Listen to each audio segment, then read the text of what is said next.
Okay, we're going live today, and we've got some stuff to give away as the people filter in.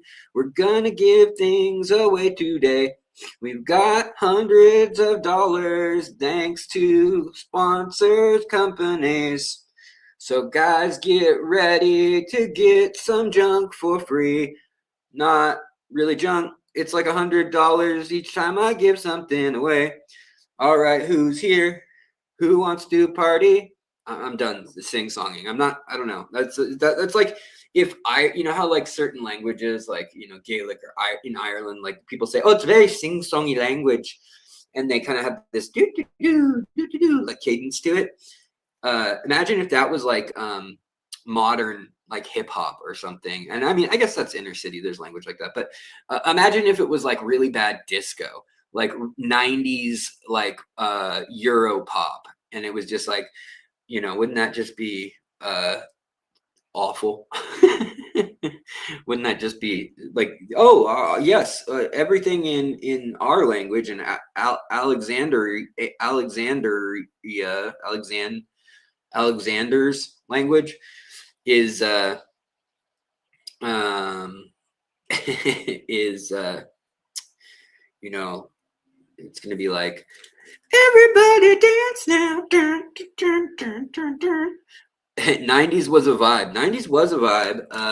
Like, guys, we're gonna give away things in the gifts today. So we have yeah, you know, guys, Hove, it's good to see you. Zenith Maiden, Dread Jim 89, what's up? Zenith Maiden, I really like that name. Also Sage, what's going on? Bambi, Critter Style, Benson Arts, Nano Aquarium Guy, John Monroe. Good to see everybody. So seriously, good to see everybody. And I have a little game. Do you want to play a game? It doesn't matter. You're playing it already. So I have written down on notepads that look like top ramen cubes, if triggered by chat words, actions, comments, you'll win $100. So instead of doing a number giveaway today, there might be a word that I wrote down. And if somebody just happens to type that really random aquarium related word, the first person I see write it that comes through on my stream, they're going to get that $100. And I have at least $500 to give away this stream, or next. You know, we'll play a while. And I was going to do the number drawing thing, but I kind of want to do this because I can, because it's my channel. And mule. So it could be anything. It might not even be aquarium related. And then the other thing that I was going to say about the spirit of this giveaway this year, Mulm, Mulm, that's a good guess. I mean, you can try to just say random words, but I made it pretty hard. Like, you'll have to probably specifically be talking about something very niche. Like, it would be like a Latin name, or, you know, it's going to be a little harder than like what I think people would spam. Like, oh, I'll just say the top 200 aquarium search words. It's harder than that. Oh, nice. Dusting off the discount code for aquarium or aquatic arts. Yeah. So if I see it, I'm going to try to watch the chat real carefully tonight. And whenever I see it, that's when it'll be. Lily Pipe, that's a good one. Is this the giving on this feed only chat I sent on the other? Wait, is the giving on this feed only? Chat isn't in the other feed. Oh, really? I can see. Wait, I see some people in. I see people in horizontal or vertical and horizontal. So I'm seeing people in like in both chats. You can only see half. Okay, I think I see both of them on this screen. Somebody Yeah, you guys can't see each other. That's the key. Okay, you guys can't see each other. See, I don't know how that works, but I still see you guys both. Like I can see that Sage Cave of Wonders is in the horizontal chat. Nancy, I can see is in the vertical then. Alex has a secret word. Now you try to guess it. See how it feels. Yeah, right? So basically, like I said, I have $500 to give away, basically in store credit that I've earned because of you guys. Thank you to you guys using Aquatic Arts, and because they were nice and they were like, you know what? Here's 75 bucks and 5 hats to give away that say like I dream of fish all day, and like another, like they have a couple different hats that you can choose from. And what'll happen is if you win, you'll email me, and I will then get you on their list, and within a week or two they'll send out a thing asking for like the hat package, add like where you want the hat sent, and then they'll also give you a code for 75 bucks at Aquatic Arts, and then there's some gift cards for 100 too.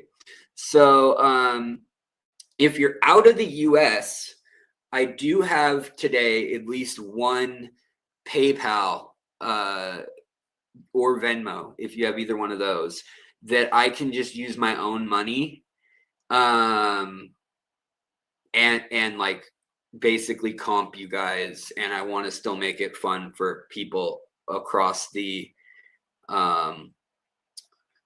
world. So there's that, and then I also have a gift card for, I think we could do either 50 or 100, depends on what you guys want to do, but for Moonlight Aquatics also. So if you guys or we can do that a separate stream. It's kind of like whatever you guys want to do, but I just felt like the world is so the opposite of being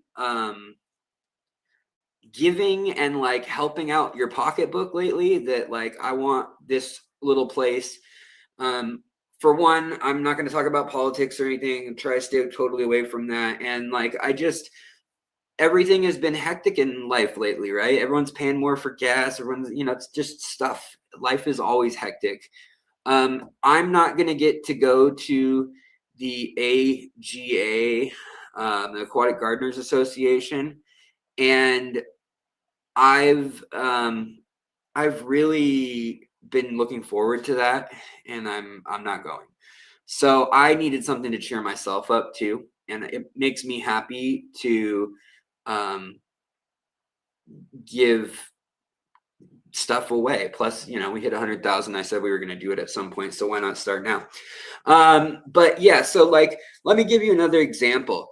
I said that if somebody in chat asked for help with, and this one's not going to count anymore, obviously, but if somebody in chat asked for help about a fish, specifically a betta or a goldfish or puffer, and somebody else offered good, solid advice to them, then I would give both people a gift card. So that's the kind of thing that's very specific. And I'm thinking like people can't, you guys just be yourselves. Like you're not going to game this system. It's like geared towards the people who are here a lot and the people who are, active, helpful folks in the community. So, and yeah, I don't want to just see people spamming just one word. So you guys have to just be actively participating. But yeah, so the best I can give, all three of those species should be not to cohabitate with one another. No gift needed. I like that, Elite Menagerie. That's very good. All right, 2 puffers walk into a I should have done that. First person to tell me a joke that's good, that see, I want more of that around here. Jokes and things like that. So anyways, thanks, Dread Jim. He says he likes Moonlight and Aquatic Arts, and I do appreciate that. I like them too, and the fact that they gave me stuff for this, I almost did the like first person to compliment an experience with those companies gets something. But that's not fair, because if you have something bad to say, I want you to be able to say that too. Like it's, I want it to be honest. But I work with aquatic arts for 9 years now, since the channels existed, basically. And they've always done right by anybody who anybody who really cares enough to take the picture, write an email what happened. Like, I've never seen them like really screw anyone over, but I have seen people be meek and not like speak up when stuff went wrong. So I do want to encourage you, like, if something went wrong and you did everything by the book, then let me know, and like they should make it right, or I will make it right. That's what I do with people that I rep. If I stand to make like free like money off of that, like a commission for standing up for good products and ethical like practices in this hobby and in fish keeping, then I think I should be able to put my money where my mouth is. And like, I will dump those companies if it costs me money, if that were the case. Like, I wouldn't recommend them. But yeah, unfortunately, I wanted to go. Obviously I wanted to go to AGA. My wife and I were going to go, and we didn't get our tickets and stuff, and we were kind of waiting to see what would happen with gas prices. And ticket prices did go up a lot, but that's not really what stopped us. We had air miles. We could have used that. What happened was they basically tried a new type of bandage on my foot that has it was supposed to soak up moisture. And instead of like, there's not a lot of blood or anything on the wound on my foot anymore. It's healed enough for that. It's just like raw skin, basically, like open, very, very new, like beet red skin. And the new Band-Aid that they had me try out, and they're like, let's see how this goes. You can try to walk a little more on this week and see like how flying and walking through the airport, even if we use a wheelchair or a knee scooter, but like you still have to like get off that to put things on the luggage thing, or to walk down the aisle of the actual airplane, stuff like that. So they're like, try this out, try this boot, try this wrapping and compression method and all that. So we did it, and in a matter of 4 days, I was like, something's off. It feels like wet or something.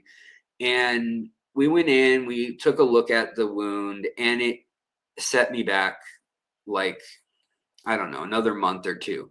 And it was so soft, the tissue on my foot. What happened was the bandage it soaked up the moisture of like sweat, of weeping from the wound, like a clear fluid that comes out from a wound on the bottom of your foot in a sweaty sock or boot. And it just held it right against the wound. So it was pruned like in the bathtub would be for 4 days though. And the old way of dressing the wound kind of wicked it out to the sides, and at night it could kind of breathe with gauze, and I could rewrap it and so forth.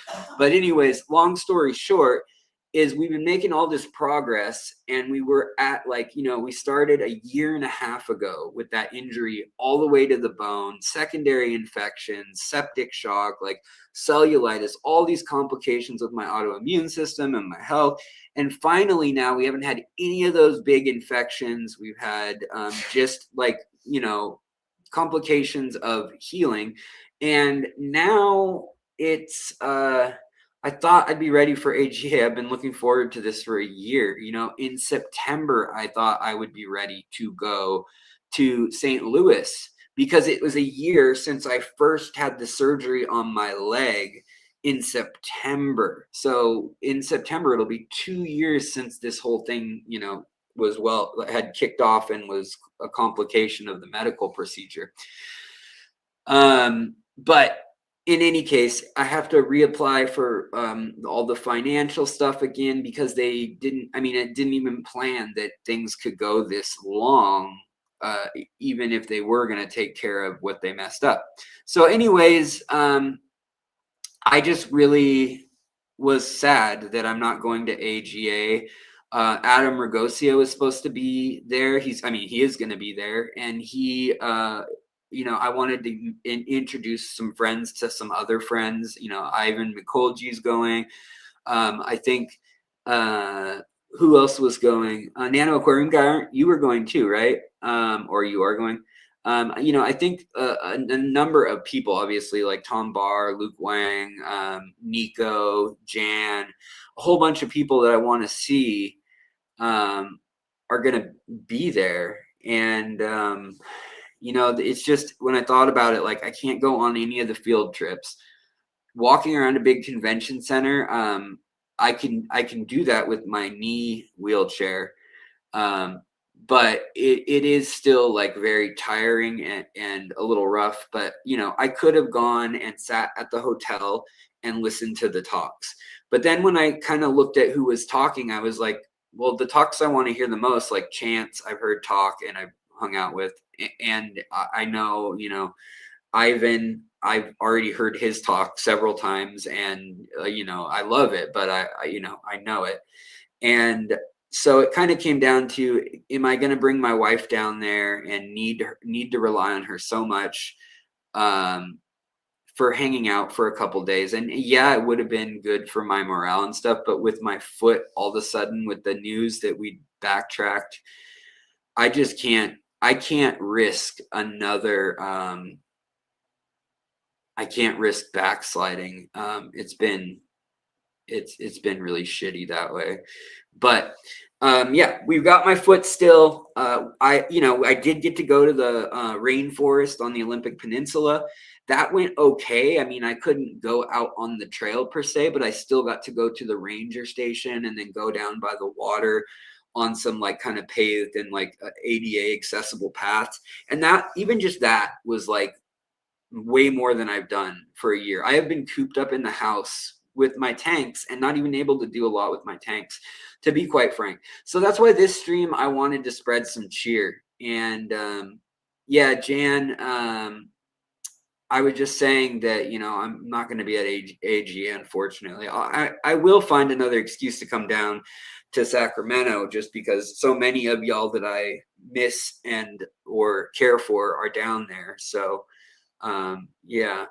Oh, thank you, Bambi. I'm assuming you mean the little short video, or maybe the how I fought back the algae video. I put out a couple of videos of the new aquarium and the CO2, how I set the CO2 up on that. So yeah. Anyways, guys, if you're just joining us, what's going on, Mick? Good to see you. Bambi, good to see you. Oh, cool. Yeah, the short. Also, appreciate all of you mentioned. Oh, Asiriana, hello. Good to see you as well. Dread Jimison, yeah, they've always been great. Never had a single problem with them, and they've been helpful if I've had a question or anything like that. You know, it's hard because Chang is the only guy at Moonlight, but at Aquatic Arts, they have a big team, and actually they have a new gal coming. Well, she's been with the company for, I think, like 7 years, 6 years, 7 years. Her name's Kendra, and she's taking over for marketing and promotions. Now, I've had the same kind of arrangement with Aquatic Arts now for 6 years. 5 years. I've been with them 9, but we actually kind of got like a Goldilocks deal on this channel because for instance, you guys and my old videos. So I have videos saying, check out Aquatic Arts for 15% off. Use this code, that are still running from 2017. And those videos are still, in theory, like making the channel look good, making us, ingratiating us to Aquatic Arts. When you guys do that, it makes me look good. Same with if you use the code with Imperial Tropicals. I just got my first update from them. Like, I guess they kind of do it quarterly, or when you hit $500. And we basically did both at the same time. So, and that is to say $500 of savings to you guys. So 5% discount is all they really offer right now. And I wish it was higher. Like, I wish it was, 15% or whatever. But that 5% has added up to $500. So they send me a thing saying you can get store credit, or you can get credit of 500. or whatever too, which is really cool. So I do have money that I need to either give away back to you guys, which is what I like to do, or that I you know, can put back into tanks. But as you know, I've got a new tank set up, and yeah. Oh, you got some Pleco caves from Aquatic Arts with the code. Awesome. Thank you so much. I appreciate that, Lisa. Yeah, a lot of people used the code last month. Fishtory 15, all caps, on Aquatic Arts.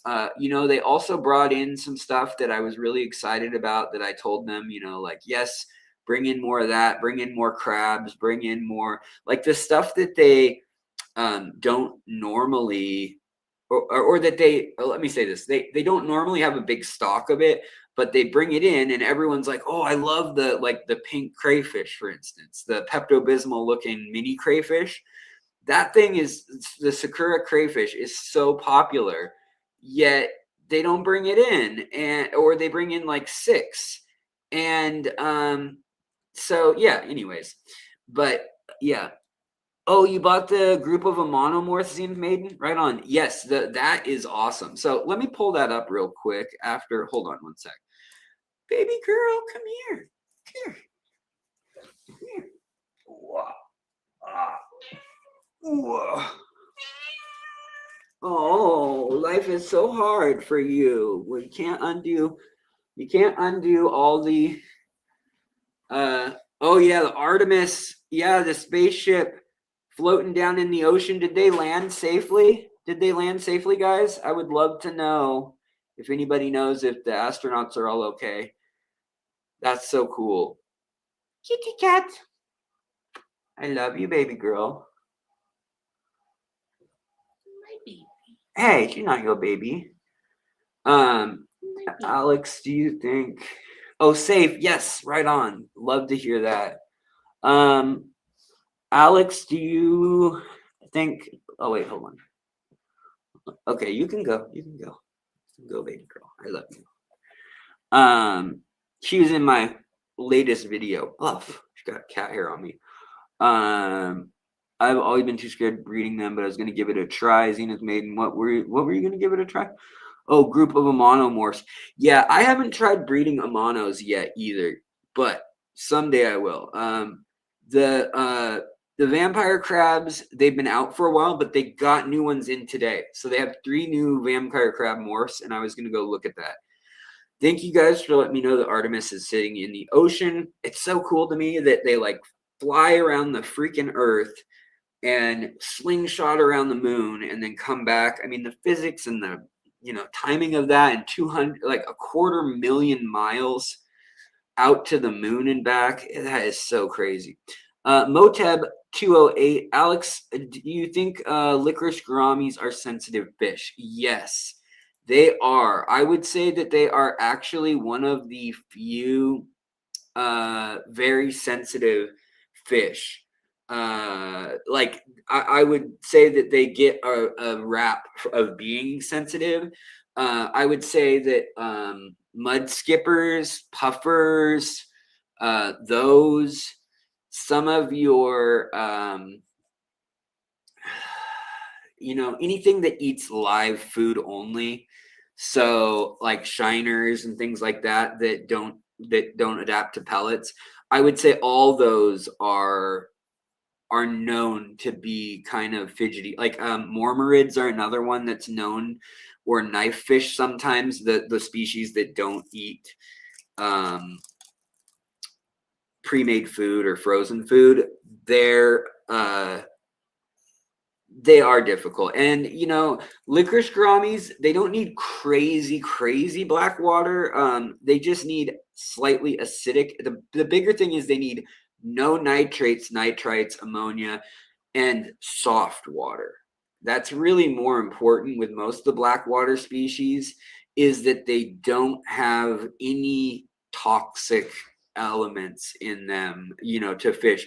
Anything that's normally toxic, a lot of times those black water fish, is super toxic to them, because in black water they don't have the same bacteria like set. There's not just like, we're taught that there's like 3 kinds of bacteria that work in the aquarium. There's the ammonia, you know, there's nitrifying and denitrifying if you want to look at the anoxic cycle too.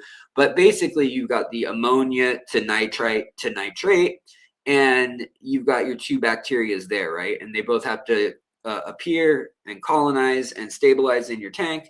And then you've got kind of an overall nitrobacillus group that's just hanging out, and nitrosomas that are hanging out, and kind of they grow on all the surfaces, and they float around the water a little bit, but you know, they're really mostly on surfaces.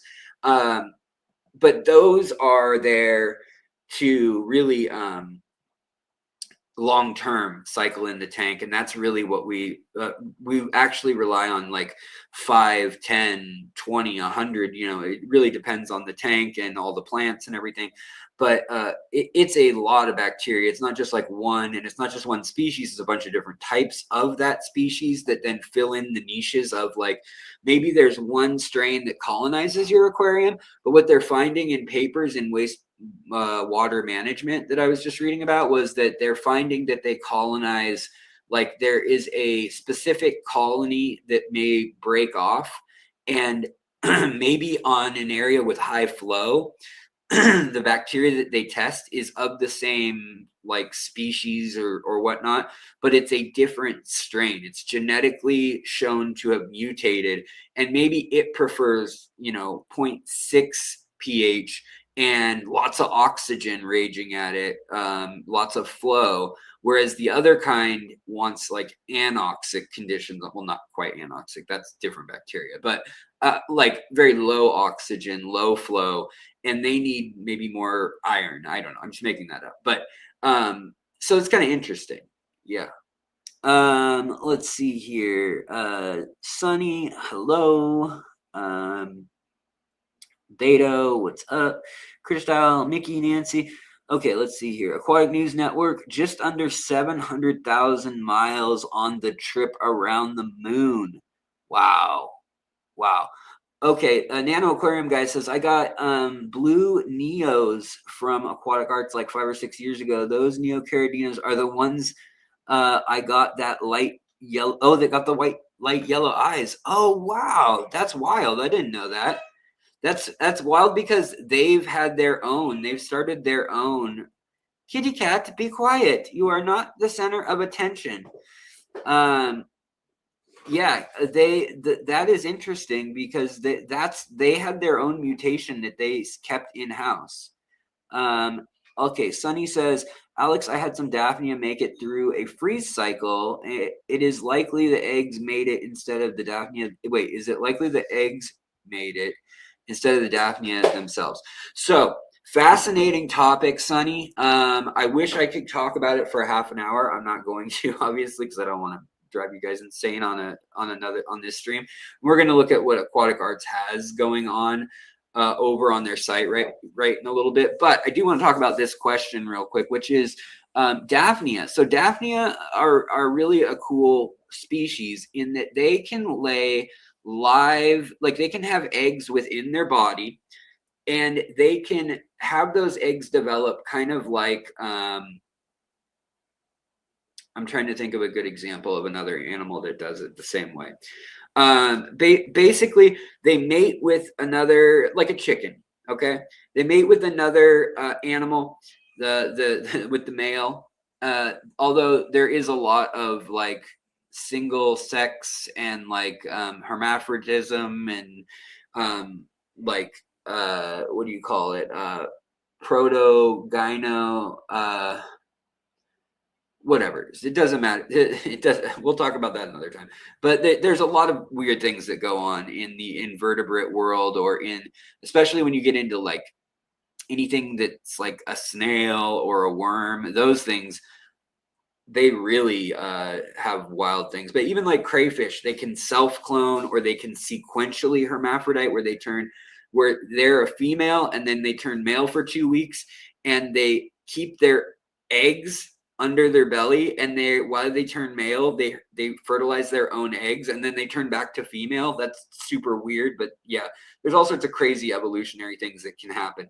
But with Daphnia as a normal cycle, basically they have one type of egg that in their body will develop into the normal Daphnia, and it will be in their body for like 2 or 3 weeks, and it will take a lot of protein and energy and calories. So the water has to be nutrient rich, and it has to be whatever that species is best, like the best conditions for that species. Then if suddenly the water's drying up and they're sensing that like the TDS is going up, the pH is dropping, and the the hardness is rising, and there's less volume of water and all that, they can sense these things, and they'll then shift the metabolic system that they work under, and the females will make not eggs or embryos, they will make cysts. And these cysts, they then basically pack in like freeze-dried versions, smaller, of the babies that they would normally carry in their like back. It's like they like hold them, you can see it under the microscope, but they like hold them on their back. Cyclops do this too, but they hold them in these containers that hang behind the females. But basically, they have those, and then those can withstand like all the way down to like -30. Those can withstand being dried out for like 14 years or more in most species. That's like the marker for like a lot of species is like right around 12 to 14 years. And then when the right pH, the right amount of time of rain, water, and minerality or amino acids or chemicals, whatever the trigger is, I don't remember what it is for, there's different things for different species and stuff, but whatever that trigger is, then those cysts, they take a little longer, but they will hatch and they will grow, and they're like little clones of the mother. So they're ready to go, like cuttings of a plant, more so than actual sexually combined zygotes or embryos. So it's really interesting. So there is a chance, though, they do make alcohol within their own cells to stop freezing. And goldfish, also Medaka rice fish, a lot of fish have natural antifreeze in their blood that basically makes it so their blood, either due to salt or due to other chemicals, that they will not freeze until it's like -2 or 3 Celsius or like 26 degrees. So they, even if they do get quote unquote frozen, they'll be like locked into something like a block of ice. And really the issue is how long it takes for oxidative damage to ruin cells, or how slowly they can turn, stuff like that. You have thunder and lightning in Eugene, Oregon. Interesting. I didn't know you were down in Eugene. I don't know why I didn't remember that, but that's cool. I'm sorry. I know it's scary. Like, it's scary because I got hit by it, but I still love thunder and lightning. Love it. Let's see here. Hearing thunder earlier too. Oh, maybe there's more storms to come. Oh, Jim, you messaged me on Instagram. I was wondering if you have the PO box for Jen. I want to Jen and I don't have a PO box anymore. To be frank, the channel has less activity going on as far as like at the peak, maybe during the COVID times and the lockdown times, like maybe 2021 into 2022, kind of like, it was over, but like a lot of people were still working from home and stuff. That time was when maybe we'd have like 500-600 people show up in live streams, and there were a lot of randos that came through, and I had to kind of like operate very on the DL. I had several like kind of stalker type people almost. I haven't had a single problem since that all died down. I guess I'm just too lame. Also, I've gotten fat, so maybe they don't stock fat people. Let's see here. Just saved $22.95 by switching to Fishtory. Oh my god. I want to just give away a gift card because that cracks me up. Using the Fishtory 15 code, she just got $22 savings. And you guys get the sale price at Aquatic Arts, whatever the little green already on sale price is. We get our code on top of that. None of the other codes in their company stack. So like honestly, the gal who's dealing with all of our codes in our channel right now, Deborah, she's there for till the 15th, I believe, so another like week. And after that, it goes to Kendra, but that's all subject to whatever they decide. It used to be that no stacking was allowed, but they then changed their mind because y'all are such loyal customers that like, they treat you right, you treat them right, and it's worked out that they can make a profit. It's not people like just being nitpicky and ordering like the thing that they don't make hardly any money on, and they're just spending all their money on shipping and then replacing dead stuff. Like there are people from certain channels that shall remain unnamed that tend to just be like wanting something free, which is fine. That's all good. But then they like are a total pain about it too. Like they try to get one over, and I don't know why, but there's a few people who have that going on. Alex, do you have any upcoming deep dives? I do have a couple that I'm working on, or that have been in the works for a while. One that Adam Ragosia and I have been talking about was the edible aquatic plants. So there's a whole bunch of medicinal, which we shouldn't say medicinal, we should probably say bioactive or functional plants, as well as culinary plants in the species of wetland plants that we know in our aquarium. So things like why can't I think of the name of the careful honey with the door.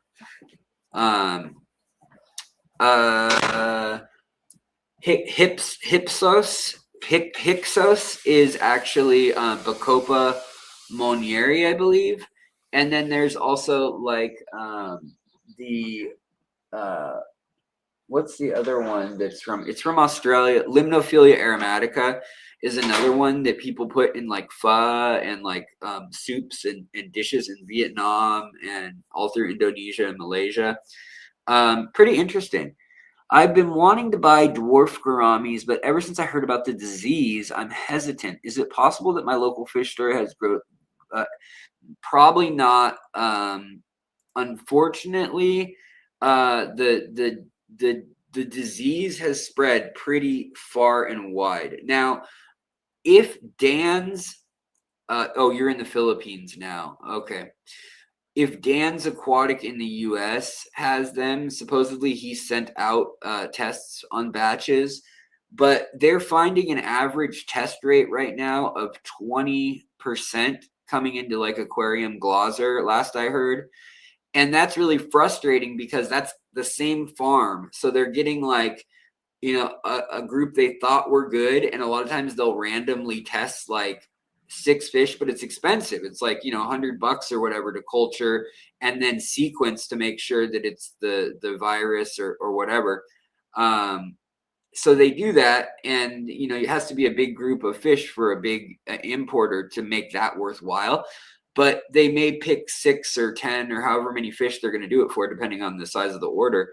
But only 20% may have it. And so suddenly an order gets through and you're back to square one in all those systems in there. So it's a big problem. I know people are working on it.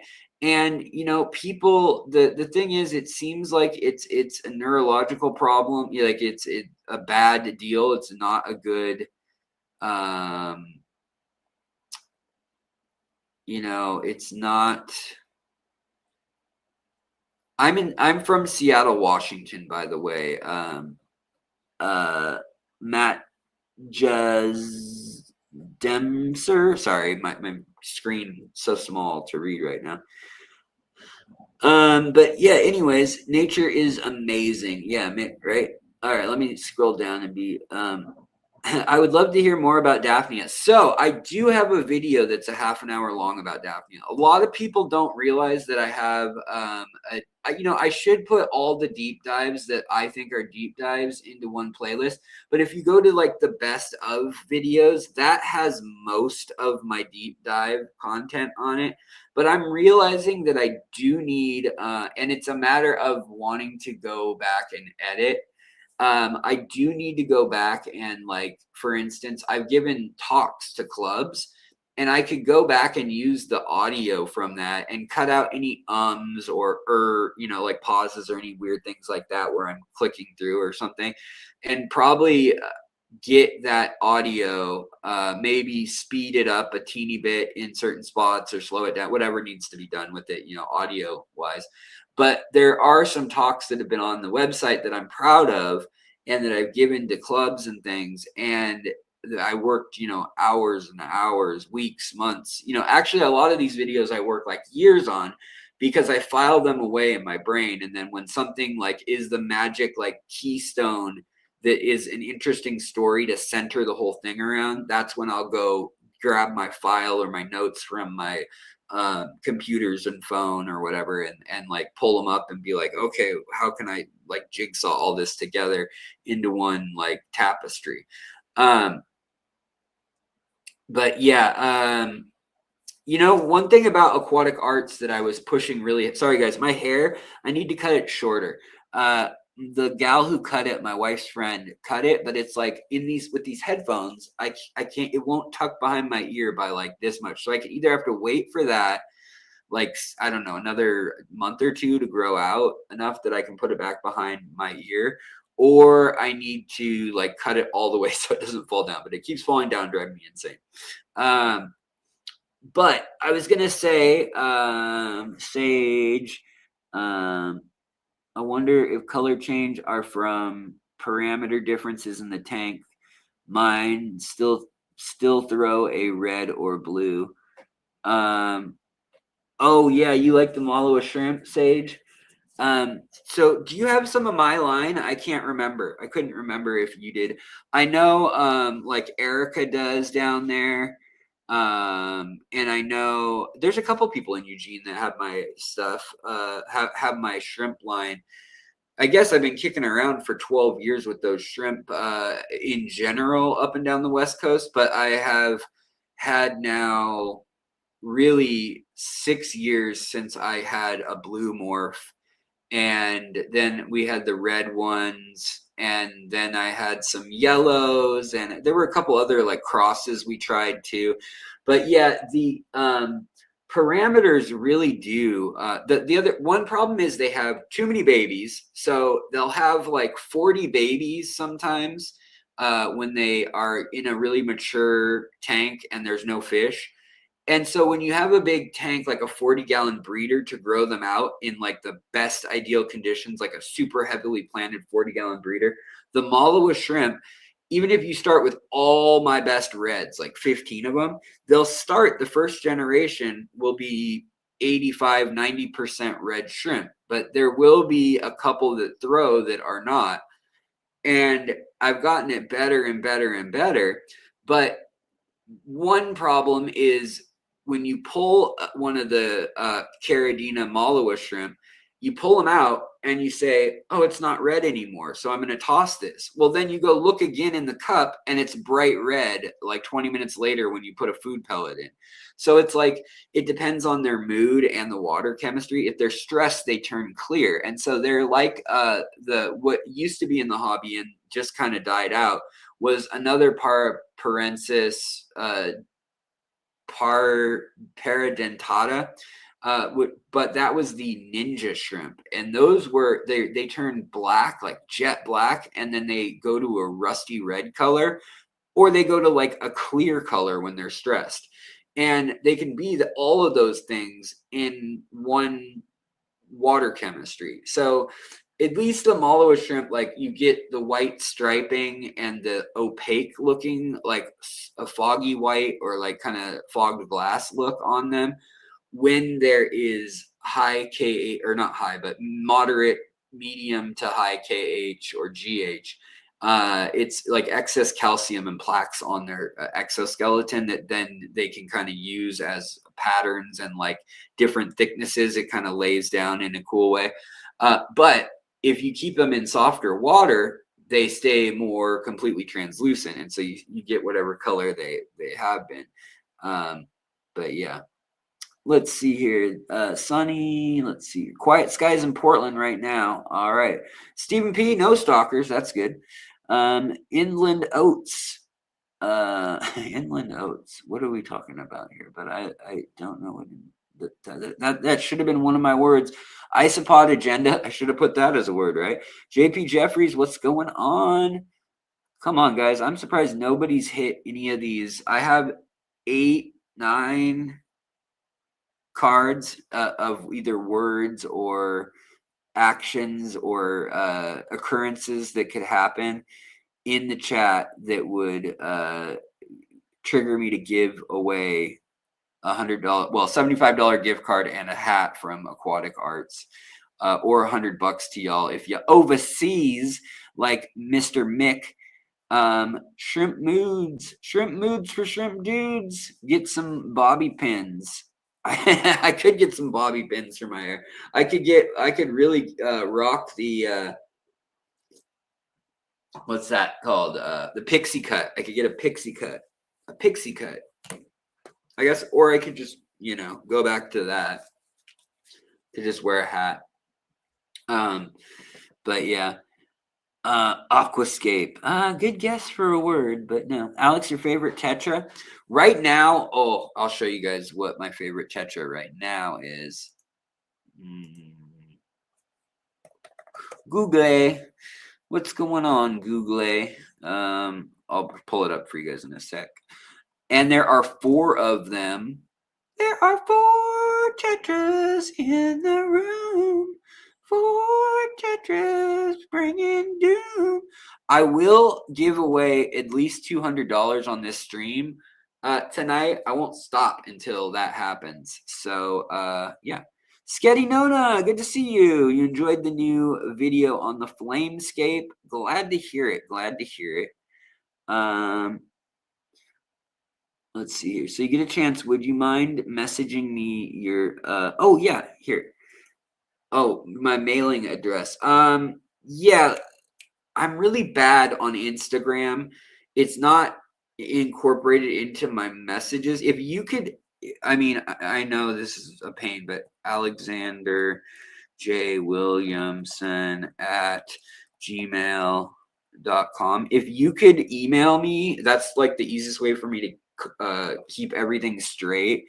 Jim, I would love to hit you back. That's the easiest way that like I won't miss it, because so much stuff gets filtered into spam, or names are different here versus on one app versus another app, and then people contact me on an email or an app or a text message, and like I get like a phone number, a name, an email handle, and another handle from another social net, and I'm like thinking it's 3 different people, and it all turns out it's the same person that I've been friends with, and I have a split personality friend, and I didn't even know it. Kind of wild. What's going on, George? Good to see you, man. Fishtory. So if you get a chance with, got that. Okay. Alex, Medaka rice fish are starting to breed. Oh, right on. Yeah, it's time for them to come out of their shells. Come out of their shells and breed. Fishtory, thank you. I definitely get it. Things get super crazy. Yeah, for sure. And I also have a couple people that need to, like, I need to send out some of the Malawa shrimp. I think I finally have enough now in the tank that's pictured. This tank here. Actually, that's not even that tank anymore. the fish room has a long way to go before it's like a functional fish room and not just like a warehouse where I'm like keeping fish alive that have babies sometimes. Um, and you know, nobody's in misery or anything, which is good, but like it's not pretty in there right now. There's a lot of like extra boxes and just like the dehumidifier, and it's kind of like hot and humid in there. It just sucks, especially with like when the roof leaked, all that stuff. So we're gonna redo it in there and downscale, like I said, because I have really enjoyed. Let me. I'm gonna make a whole video on this, but I'm going to reassess how I feel about having 30 tanks that are like breeding tanks, like a quote unquote a fish room, versus having like a gallery where you have 3 or 4 tanks that you work quite a bit in. And that doesn't mean they need to be aquascape, but that might mean that one's a breeding tank, one's a grow out tank, and that's kind of like one project of a species. Then you might have a community tank like the one right here. Sorry, that giraffe painting shows up every time I point over the green screen. But you know, that tank, I was, you know, getting angelfish to spawn in, I was getting cribs to spawn in, I was getting tetras to spawn in. And so that's I like having the tanks where I've got maybe 4 or 5 that are presentable as community or aquascapes. That's kind of my new goal, I think, even though even one aquascape can be very time consuming. It really depends on how you plan it. Like if I did all rhizome plants, freaking cat hair. If I did all rhizome plants, you know, and like crypts and slow, low growing stuff, I could have quite the aquarium aquascape in some of the tanks and not have to do hardly anything but, you know, some water changes. Granted, that is the hard part for me still with mobility and all that. But yeah. And also, Diana Roach, I am doing pretty good today. You know, sometimes you just have such a bad week or a couple weeks that like you just have to have like a manically good day, like where you're just gonna shine it on and you're just gonna be, honey, what do you want? You've been sitting off to the side saying daddy, daddy, daddy, and pulling on the cords of the computer and chewing on the webcam, and now you're purring, but we gave you dinner. What do you want, honey? Got eye boogers. Got eye boogers. But go frolic. But here, no, don't get. No, she got hair all over my soda. Anyways, but yeah, let me show you the Tetra that I never showed you. The all 7 Andrew Sharon, all 7 multiple personalities that I thought I had as different people were actually Andrew. I don't know. It could be true. Seriously. I mean, I know some of your aliases though. You make it easy. People like me, like I haven't my Gmail account for work, whatever my work has been, even though it's changed over the years, like from a tattoo artist to you know, a graphic designer, and then a mural artist, and then marketing and ad agency to YouTuber. I have had Alexander J. Williamson, J as in Joseph, which is my middle name, for since 1996 or 7, like whatever year that came out. That's wild. 97, I think. I think it's whatever year Gmail came out, because I already had an AOL, and yeah, my uncle's like, oh, you gotta get this Gmail that lets you store, like, but at the time I think it was like 16 megabytes online for free. You can store Doom and DX Ball and Moto Rider and whatever that one where you're on the bike and it's springy and you hit like A and W or whatever, or I mean A and D and then W is jump, and you're like your bike, the front wheel and the back wheel like stretch like crazy, and it's just like vector graphics over a hill, and you gotta like either speed up or slow down and brake. I always liked that game. I forget what the original version of that was, but let's see here. Where is the Tetra that I wanted to share? Where is the Tetra that I wanted to share? Here it is. Here it is. Let's show you the Tetra. So Moonlight Aquatics had these last week. I haven't looked this week if they still have them, but these are really hard to find for me. I've heard they're getting more common in Singapore, Hong Kong, Europe. Singapore and Hong Kong can go fly a kite though, because they're like the hub of the world for fish. So it doesn't really mean a whole lot when someone's like, "Oh, I can get them in Singapore." It's like, yeah, I know you can get like you can get an inside out arowana that's albino and melanistic somehow there. But yeah, these are just a beautiful fish. These black arrows, I really was thinking about putting these in my aquascape, the fire one, the flame one, just because they're kind of understated, but they've got that fire flame color on their tail and on their dorsal. I just think they're so beautiful. So beautiful. You know what? Wait, where did it go? Where did it go? Where did it go? Give me pets, but do not touch cats. Cats, cats, cats. John Monroe has a 10-gallon tank full of Malawa shrimp. Right on. Those have to be mine, right? Like those, I don't know if, I mean, I know I've given you some at some point, but I couldn't remember if you had to give them away or something happened.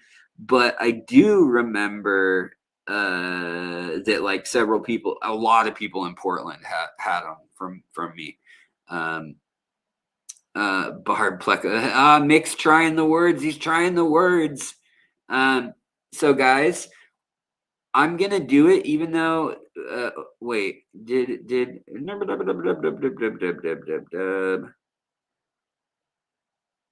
Hey Sonny, where are you at? Sonny G, where do you live?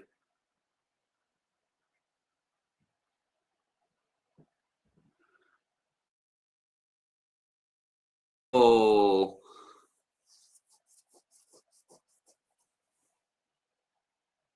we have I have a controversy, so, but we might have just have had two.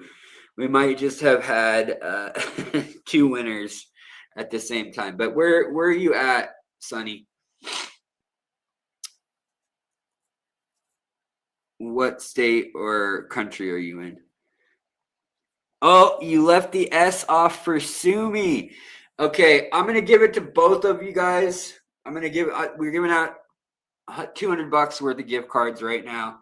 So let me write this down, because the first person to give some love, to ask about or talk about Sumi Cat, Sumi, that was one of the triggers. I've even held her twice and nobody said her name. People said kitty, cat, I love her, oh, she's sweet, stuff like that. And I was looking for the word, like so dramatically, intensely.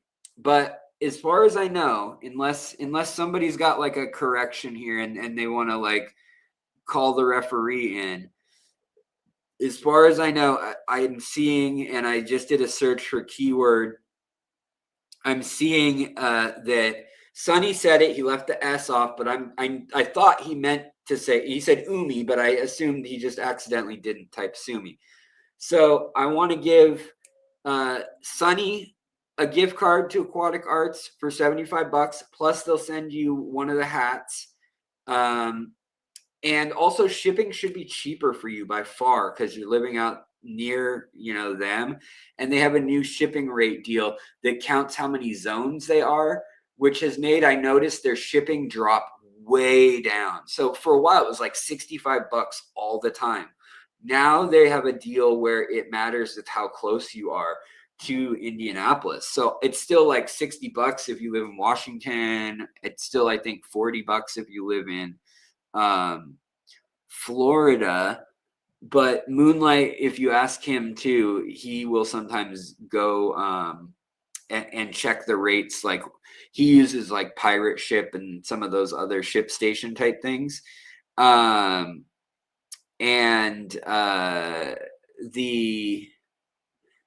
Those rates are like fixed or whatever. Whereas if you use like FedEx or UPS, then you'll get a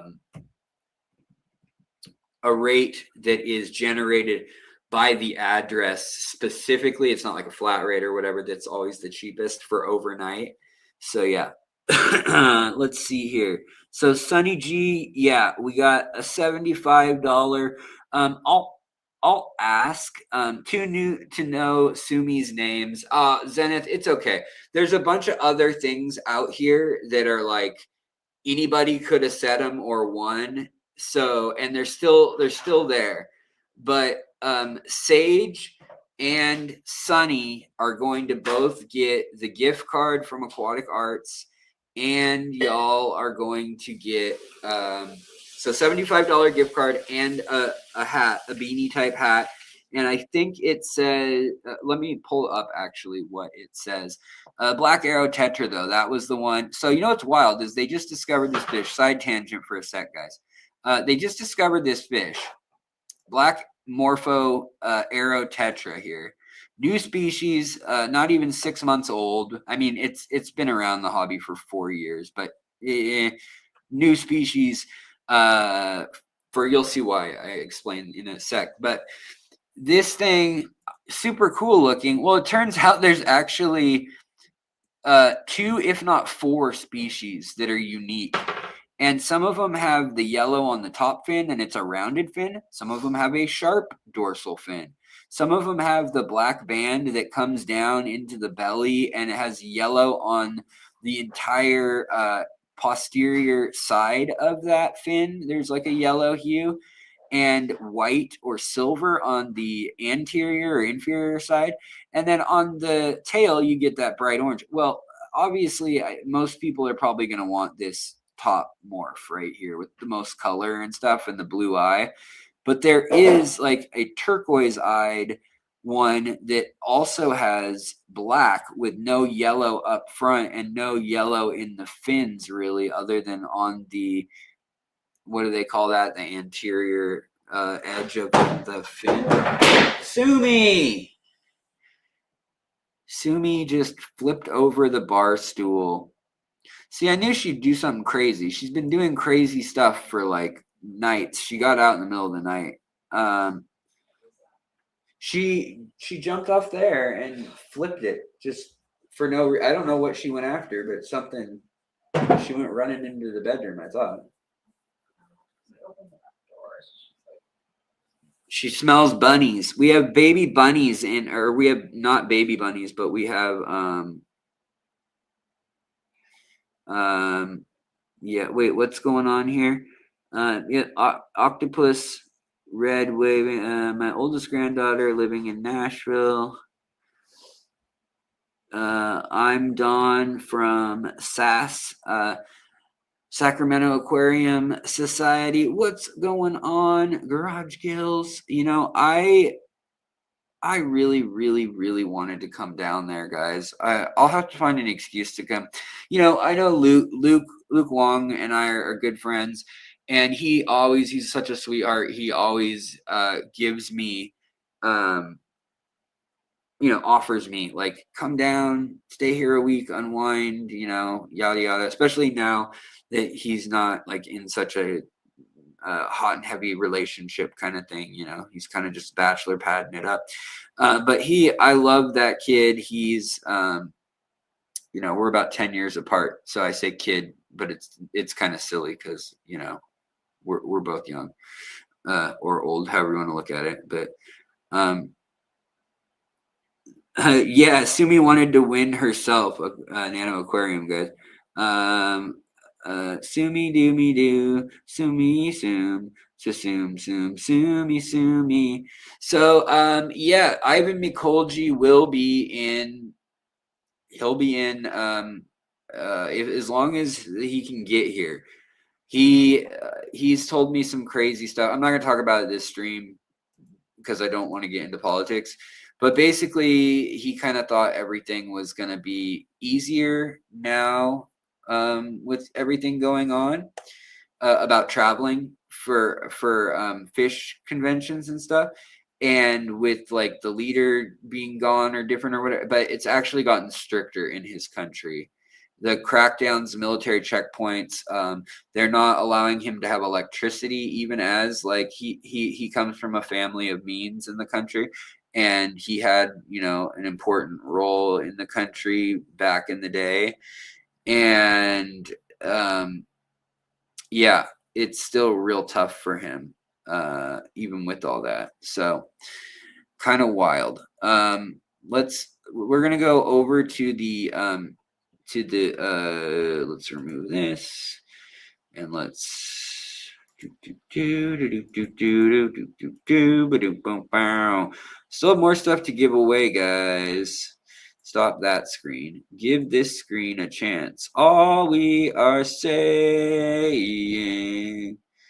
is give Aquatic Arts a chance, or Moonlight, or Imperial Aquatics, because they all help the channel, and the channel is kind of in the crapper right now. I won't complain more than a few sentences today about it, but basically, guys, I'm facing here. Let's go with serious mode real quick.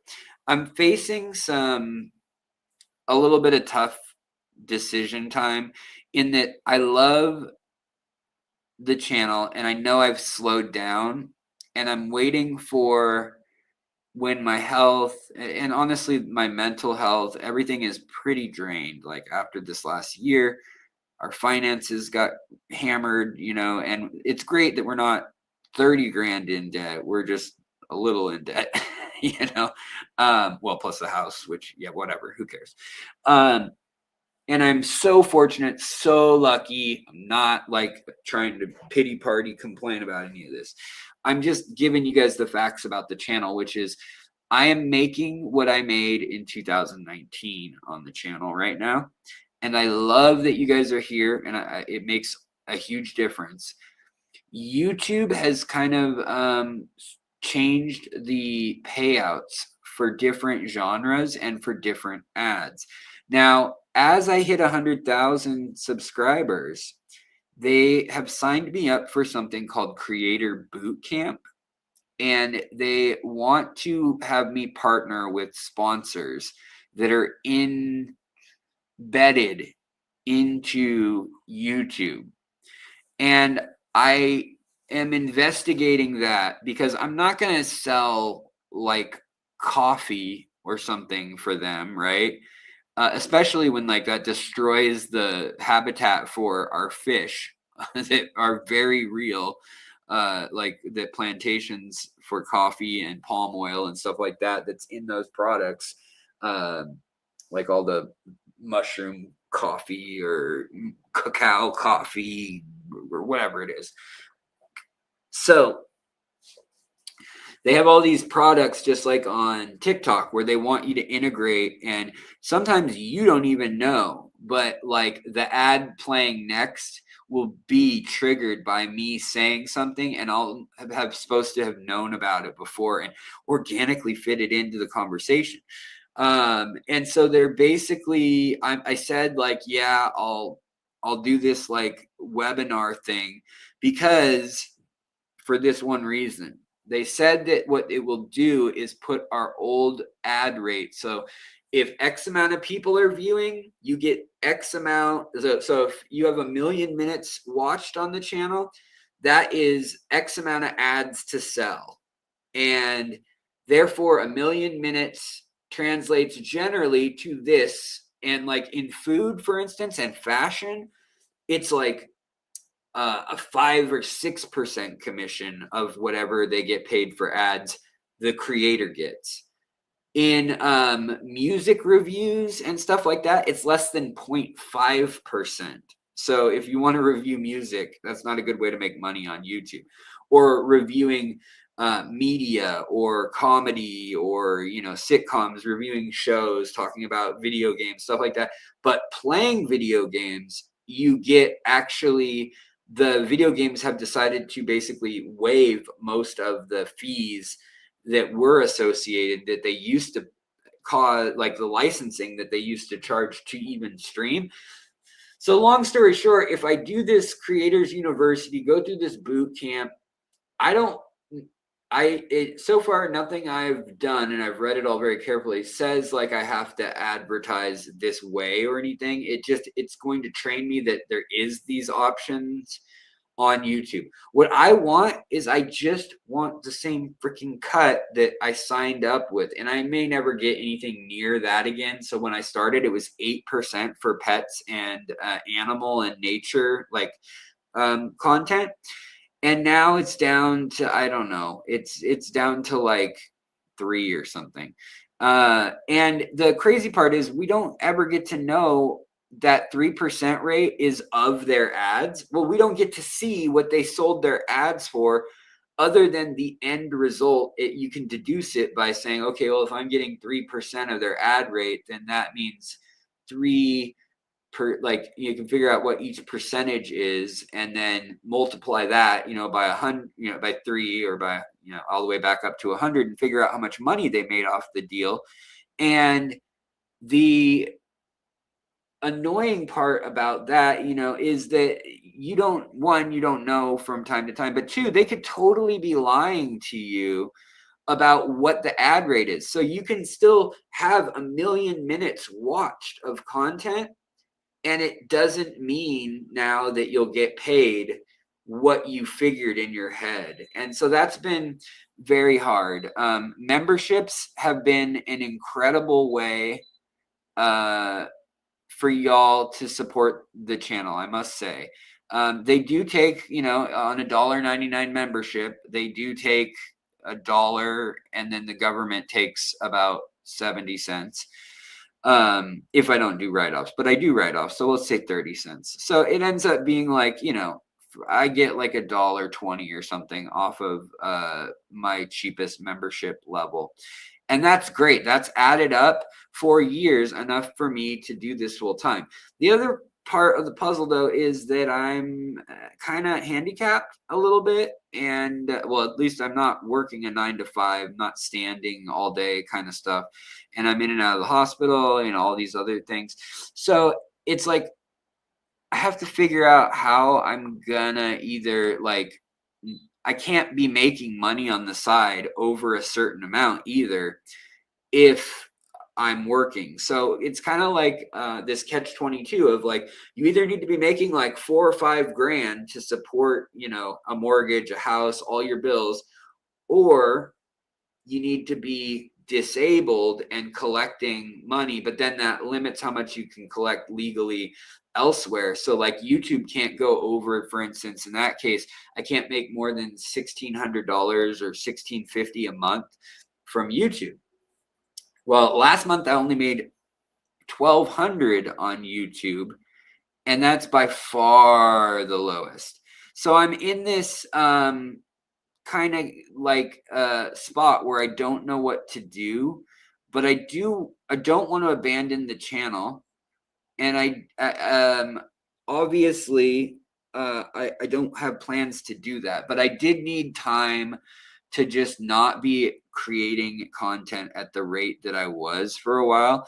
And there was no way to like pump the brakes completely. So I kind of just dragged the brakes, dragged the parachute, and just got dragged along the ground, tired, worn out, and a little depleted. On somebody asked if I had deep dives coming out, but I have another deep dive. So for instance, I have all the research done, and I could give you the talk right now about beta breeding and betta aquaculture trends and or changes, and like when different color morphs and fin styles and species got blended into the hobby, and like what changed when. So I did up to World War II as my first betta video that was an hour and some, like an hour long documentary on the deep dive of bettas and domestication of bettas. And that was waiting for this massive global genetic research project that sampled 12,000 bettas in like 100 countries to see what happened. With like where they came from and how they evolved and what traits were standing out and so forth. I have all that info for World War II till now. And it's a big shift. Before all that, you had the fighting side of things, and you had by the 1930s, really the dragon murder was a Hollywood movie that was very big for 1930. I want to say 38, but it might be 34. I might be off. But in the movie, there's a fishbowl that has a long tail or kind of crown, not crown, half moon tail betta. And back then they were called Cambodian bettas, and they were a 50-50 split of Imbolus and Splendin. And then they were later they mixed in Siam or Mentalis. And those were not super violent because there is a line of bettas going back, they know, at least 1,500 years that humans have artificially selected for. And they wanted the ones that ate either the most bugs in the ponds and things, like marsh ponds, rice paddies and things, or and same with snakeheads, same with gouramis. They also noticed this pattern. And then they also wanted the ones that they used for wrestling. And early on in history of like Thai and Cambodian, Laotian, and Malaysian mountain cultures, and some of the ethnic groups in those regions, there's like over 180 languages spoken in the mountains of Southeast Asia there. And they all have different beefs, different borders and policies. And so instead of having actual wars, like in Papua New Guinea, they have symbolic wars. And usually like they'll fight symbolically, or they'll stab with like a non-sharp weapon.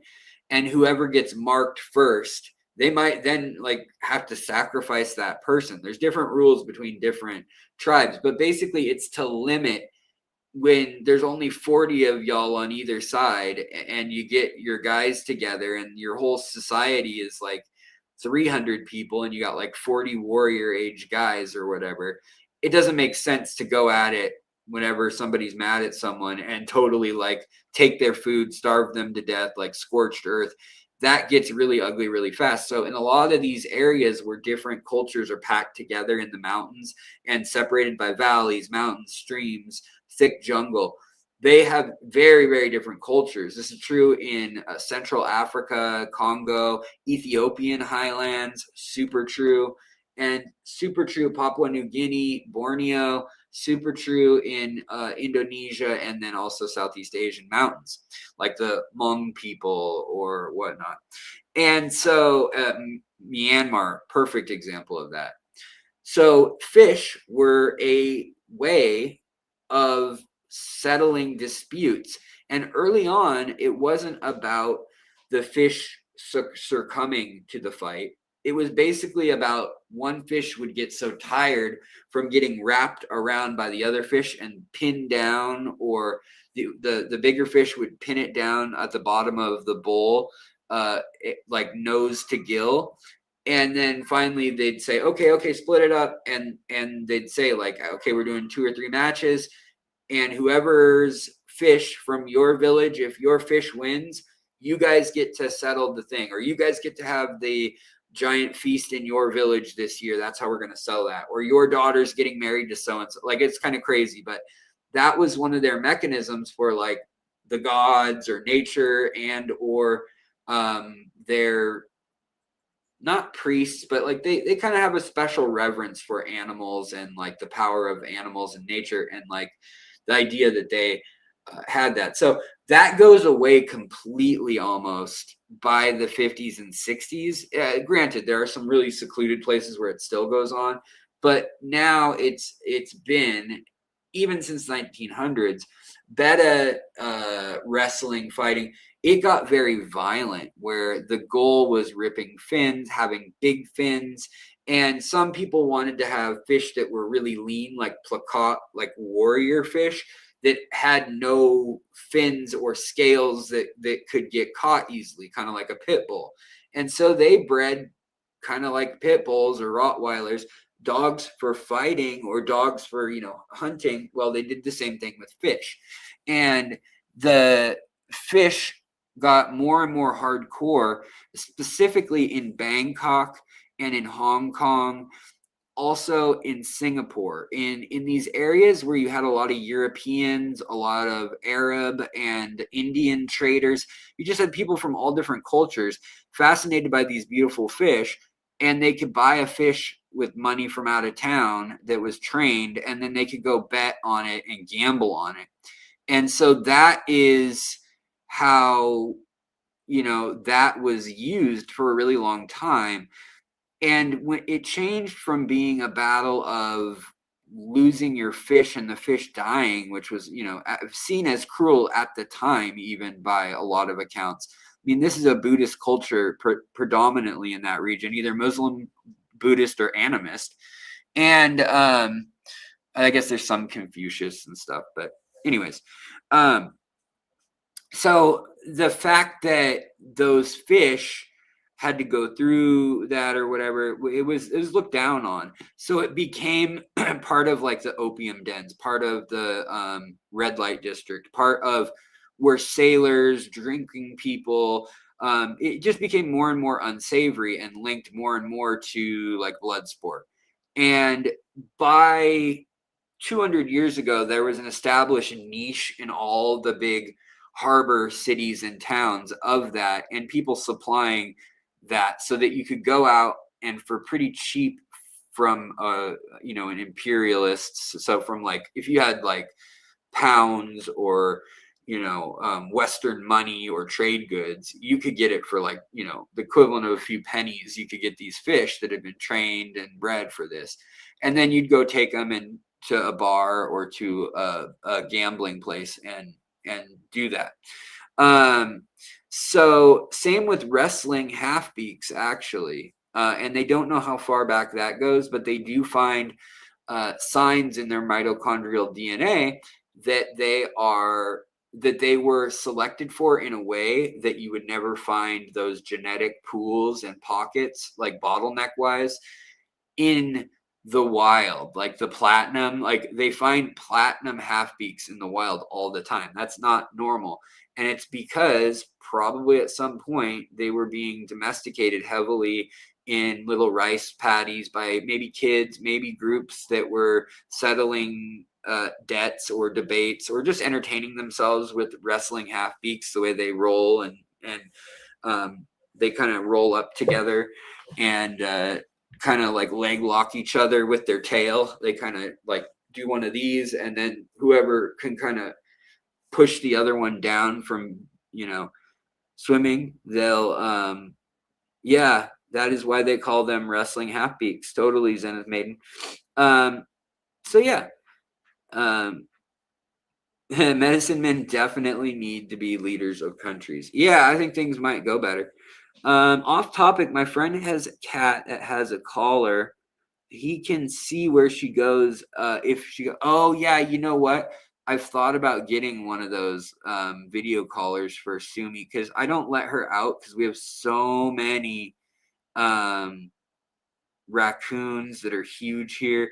Also, we have so many. Well, we have a family of ospreys. We have a family of bald eagles. We have great horned owl and barred owls, all living within like a quarter mile here, because we have a pretty big park with two small lakes, and then we have another lake about a half a mile down the road, like that bog that I've given you guys updates from. But anyway, so I have that video. I have all the info. I need to find the hardest part about doing the deep dive for the beta is I can't say things like the word fish and then the word for like boxing that starts with an F, like a fist blank, a fist F. That doesn't sound good. A fisticuff boxing, this, a hit.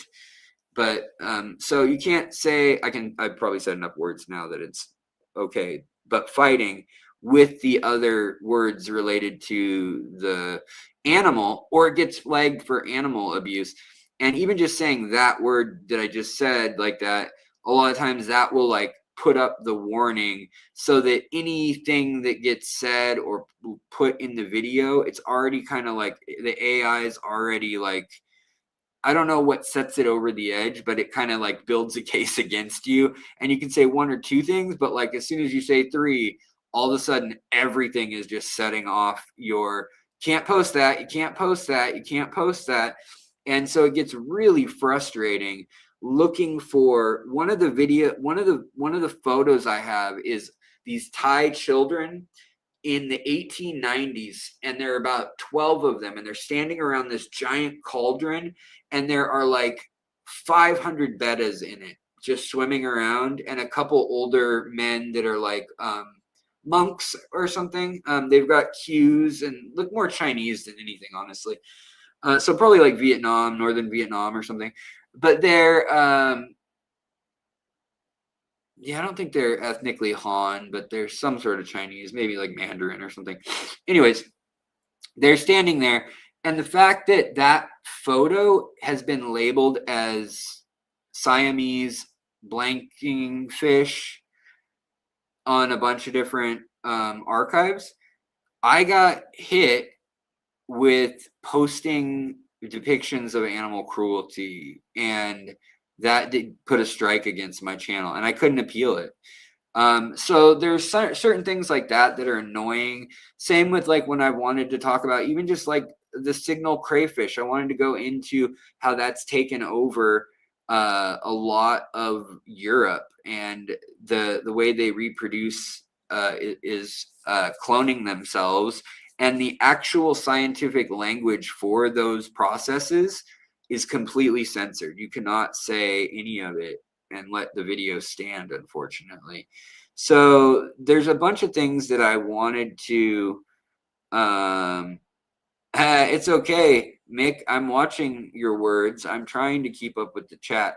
Also, Critter Style, thank you so much for the super chat. It makes a big difference. Not expected. Very appreciated, though. And I was trying to say a few other things like that I have in the works, just so if you're interested, maybe you guys can let me know which ones you think are exciting. Then we'll finish off looking at some aquatic art stuff. That might trigger a couple more winners when we start looking at stuff. But the other thing that I was gonna say is the long form content that I had wanted to make. Lately, a lot of my content, like if you look at my last video on the CO2 thing, it got like 1,000 or 2,000 views in the last like 3 or 4 days. Now, that doesn't mean that it's not worth making. What frustrates me is that sometimes a video will get 10,000 views in 2 or 3 days, and I know for a fact that that is because more people got alerted. It shows me how many people got notifications from YouTube about the video in the first round, and then in the next hour I can see how many. And sometimes it alerts 20 or 30% of my subscribers that I have dropped new content and that it's up, and if they want to watch it, they click it. And if they click it, I get that it's subjective to some degree, like they have to want to watch it.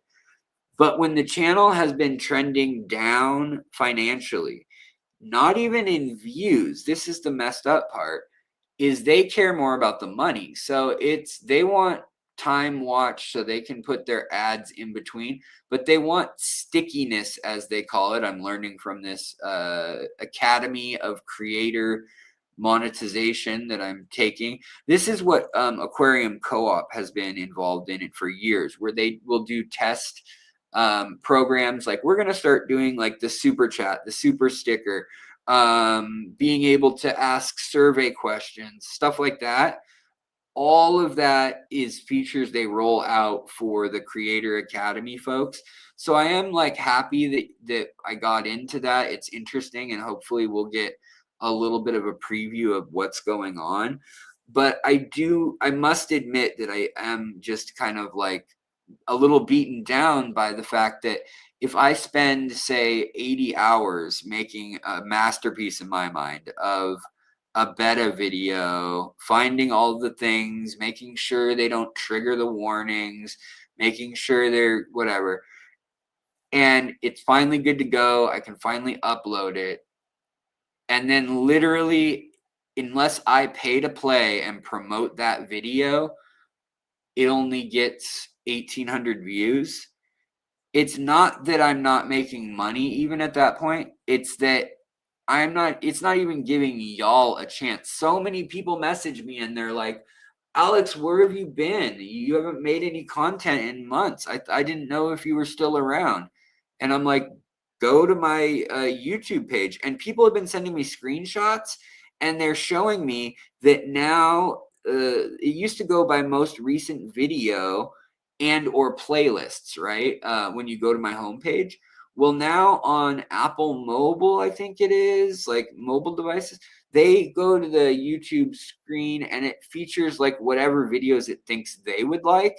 And clearly that's not most active or new first. So people see videos that are freaking 7 years old and they're like, nothing's changed here.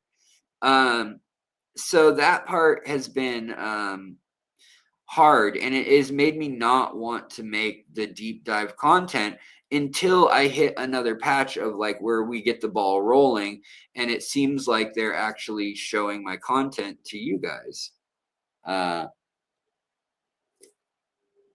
So I just wanted to kind of clear up like why I haven't come out with an epic hour-long video in a while. Also, I've become very picky about how I edit my videos and stuff like that, and it may not look like much to somebody who's in the video editing world, but to me, every minute I edit adds another, like, so if it's a 15-minute video, I kind of assume that every minute equals about 10 to 20 minutes of editing easily in like post-production.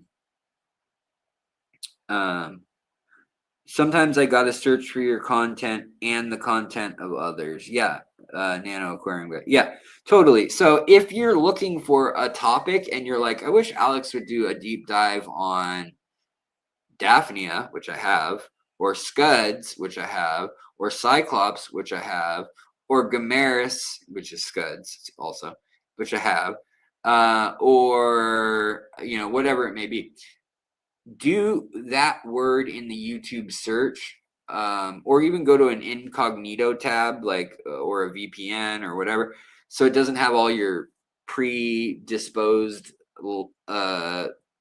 advertising baggage, or you could clear your cookie folder. But even if you don't do all that, just go to YouTube, type in the @Fishtory, and then the plus symbol, space, plus symbol, space, and then like Daphnia or Isopods. And that should give you the best bet at what you're looking for. Now, the other thing that I wanted to let you know is that I do have a number of other things in the works in this. So what's really interesting, okay, Yuio says, Alex, have you heard of the Malawi eye biter fish? They're very interesting because of how they got their name. Yes. So a lot of fish eat scales or dead skin basically off other fish, or maybe even kind of semi-live or more nutritious, less broken down skin. But yeah, the eye biter, the scales, the sensitive scales, the armor around the eye in some of the other cichlids in Lake Malawi. There's over 800 variations of cichlids that now they know evolved from 3 different individuals.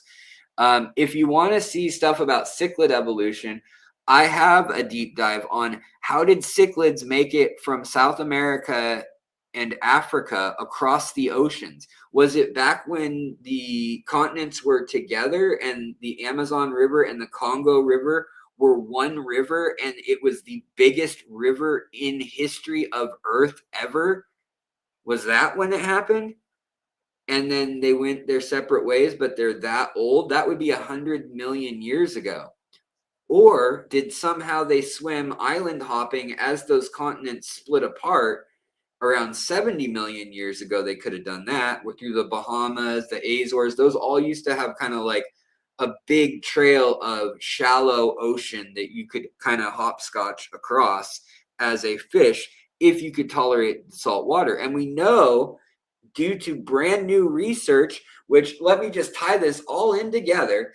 Ivan and I, more news, not going to get into politics, but everything Ivan and I have worked for the Diamond Tetra is almost for naught, unfortunately. All the surveying we did, we looked at the ecosystem, we did counts of what fish were there, we looked at old data census info from the fishery, fish and wildlife, from the Natural History Museum. We even got fish that are the oldest and cleanest line that we know of genetically, and we like checked that against a bunch of other fish. We spent over $8,000 on all this, and we have the grant written. We have the fact that they are endemic to that watershed, and that yes, they've been released all over South America since the 60s, but the endemic mirror tetra is from the Valencia water basin, and it's endemic and stuck there. There's no outlets, and it went extinct. Ivan was the last person to photograph them alive in 06, 07, maybe 08. There's one he might have caught on film. It's kind of debatable. But anyways, since then, none. And this is up in the hills far from the lake in these tiny creeks and ponds and things. And it's in an area that was once protected because the Venezuelan government and the American oil companies decided to say no more drilling, no more oil pumping in this part of the forest and this watershed. One, because if we mess up, over 1.5 million people in Valencia, and then that same watershed it can link to the outskirts of Caracas. So then it could be up to 5 million people could get tainted, hydrocarbons, oil in their drinking water, in their groundwater, if that got messed up. So in 1978, they capped that and they made it into a national park, into a wildlife preserve. But it was still part of the strategic oil reserve system in case there's ever a war, or in case they ran out of all their other oil. But apparently it was very hard to get to oil, very low grade oil. It was like heavy crude, not quote unquote sweet. And so we were told that these old rusty pipelines, that they don't even run oil down them because, you can't right now. But they've been told literally the last month by the Americans to turn on the pumps. And so Ivan loses power for 12 hours a day. And in the big city, even well off in the big city, connected to folks, they are diverting all the power grid to getting these pumps going again with generators. They're bringing in train generators. They're bringing in generators from boats, from helicopters, all these things.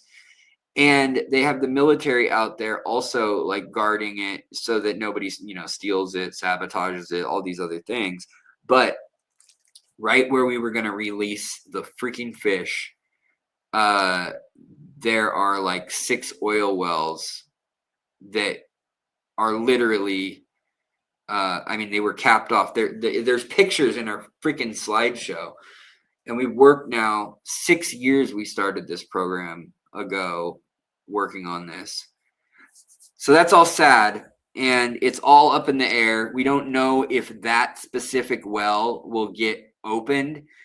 It got rated almost like as low as you can rate a well for being like useless once it's already been pumped. It was pumped for like 35 years and they were barely getting anything out of it. It was like more effort than it was worth, basically. But with new technology, with fracking, and just with being told, I don't care, just pump anywhere, pump anything. There's been a lot of basically like the government trying to please the oil. The oil companies don't want to spend the money to fix the things. So the government's trying to pull out the stops of like, oh, we still got some good things if you want to use ours, and you could just pay us rent so that they can fix up the other stuff. But they don't even have the electricity to run this stuff. So it's really chaotic is the bottom line right now. And we're waiting to find out. I still have the Cichlid Green Alliance. Yeah. So we do still have obviously we still have the nonprofit, the Green Earth Alliance. But what I was going to tell you, so we had to shift gears, and this was a major thing I was panicking on. Again, I told you guys there was a lot going on. My cousin decided to take herself out of this world, who is a little bit younger than me, my age. My aunt passed away from cancer. Just lots of family stuff, lots of health stuff with me, lots of things I wanted to do that didn't happen, stuff that got put off, hot water heater not working. Just stuff that happens. It's life. But the other thing that happened was all this with the Green Earth Alliance. Also, the fact that now Venezuela is like a terrorist nation.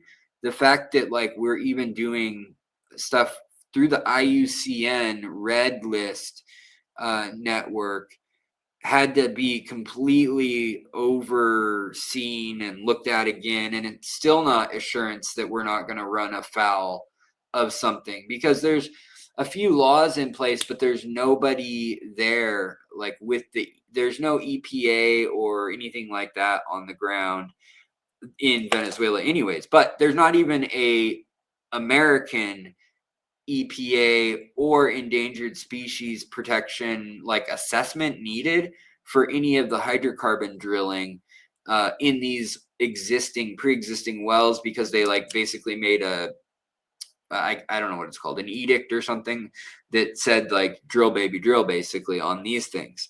So down there, they're looking at it as if it's not our problem.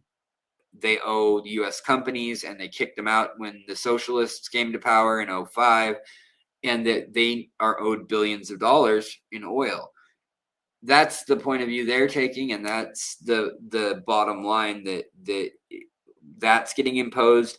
Meanwhile, the people who are still left in Venezuela in the government are also more corrupt than ever, and they're trying to all jockey for getting a cut of it, turning on oil pumps that probably shouldn't be turned on, and like diverting black market oil and stuff into the Orinoco, into gold miners, and down the river for planes, boats, you name it, any sort of refinement. They do have some, like about 1 million, they have stacks to refine about 1 million barrels a day there in theory. So I wanted to give you guys an update on the Green Earth Alliance, and Ivan Mikolji might be talking about some of that at AGA, but he actually wanted me to maybe come up on stage and talk with him about that, and break the news to people, because the Sacramento Aquarium Society during FinDig helped us out raising like $2,000. Plus, you guys have bought books, you guys have supported Green Earth Alliance. Every piece of merch I've sold for the last 5 years since we started the Green Earth Alliance, that all goes to it. So thank you guys so much for supporting us. But it's just wild how overnight we went from, oh, it's a national park, it'll be all right, to the U.S. says that they have to drill there, and they're contractually obligated or whatever. It doesn't mean it's going to happen. It doesn't mean it's even plausible necessarily. We're hoping that everything's too bad off and they still just leave it alone and we can continue later. But right now, the last piece of that's kind of cool is the Green Earth Alliance. We took the money that we would have been spending right now, so we bred like 1,000 mirror tetras to release into the area, and we wrote up like how we're gonna monitor them and follow their progress and see how they're doing and see what other species have happen or change because of it, like the whole ecological write-up of like the chain reaction. And now we have given our money, all the money in the account, the board of directors, me, Ivan, Yelka, Anthony Mazerall, Renee Mazerall, a number of folks, ichthyologists, we've all voted that we gave an ichthyologist from Venezuela who is in Spain. He's trained in Barcelona or Madrid. I can't remember which one. Anyway, it doesn't matter. He's very well trained, Western trained, well respected. He's described. He helped describe the piranha with the eye of Sauron on it, or the silver dollar with the eye of Sauron on it. The blueberry spotted piranha thing with the kind of purple or blue spots on it. Also, just a number of fish he's described that are very high profile over the years. And he just did a really big paper on oarfish, because he's actually a saltwater marine biologist and a freshwater marine biologist. But he did one on the oarfish, or the earthquake or apocalypse fish. And it says on the paper right there, it says like published by, and then, with the help of the Green Earth Alliance, or thanks to the Green Earth Alliance. So basically, this guy was retired. We got him a computer, a wireless card. We got him a printer, paper. We're paying for his internet. We're paying for all this. And he is describing species that have been sitting in taxonomical collections that have been stared at for 30, 40 years in some case, and just nobody's had the time or resources to tackle it. Well, this guy's spending his time and resources for free, but he was very poor in the sense of like, no university was setting him up with any of that stuff, especially in Venezuela. Now that he's in Spain, it might be a little better as well. But we got him the MSI computer, like a kind of a cheap one, but a good one, like a Lenovo type computer. And then we also got him the digital camera, the wireless card, all that stuff. And he's written, in a month, he's written 2 papers already and gotten them out to peer-reviewed articles. So that's cool that we're encouraging that. And now that's another piece of the puzzle that we're like, well, if things are in limbo in parts of the world, and that guy helped write the big IUCN red letter or red name list of top 100 nanofish that are endangered in the world right now. That just came out in Shoal. It also came out for the UN and the IUCN and CITES. And so he basically is who inspired Ivan to say, if you don't know it exists, how can you preserve it? And so he's all about data and describing it all and stuff like that. So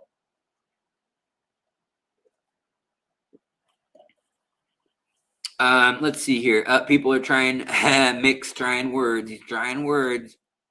So many extinct wild bettas here in Indonesia due to corrupt government. Yeah, unfortunately, I mean, there's probably 106 bettas currently known or around, and there are probably 20 or 30 species at least that have just gone extinct and will never be found, unfortunately.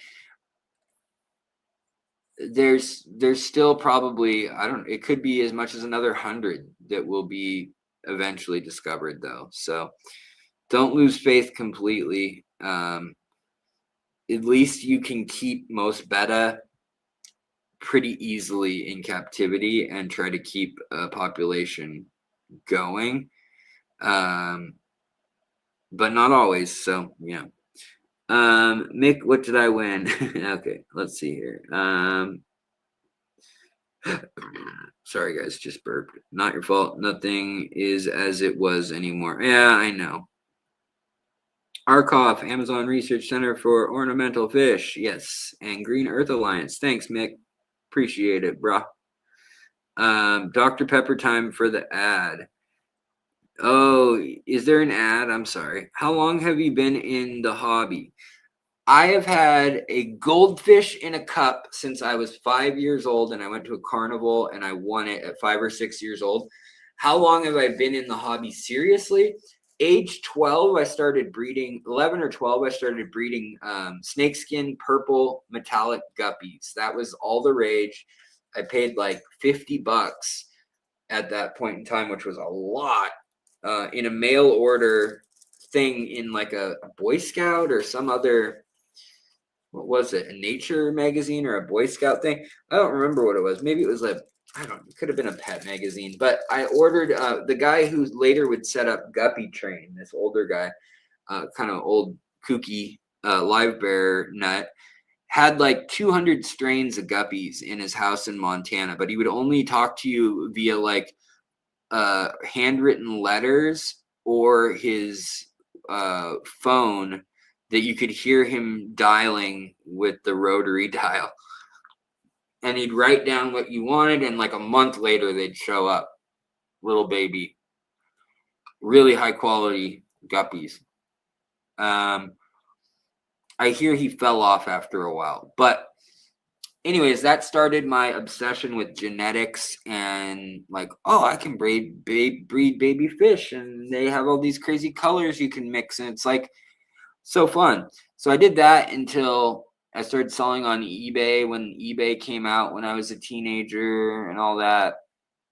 And, Craigslist, whatever, all the different, that era. A lot of hand-to-hand local stuff, local pet stores. And then I kind of got out of the hobby, but I've always loved trivia, nature, science, foraging mushrooms, foraging edible plants, did some hunting and flint napping, bushcraft, that kind of stuff. And then we in college got into hydroponics, aquaponics, and sustainable permaculture. And that then introduced like tilapia and trout and those things back into my life. And from there, I guess, since age 22, I've been pretty caught up with things.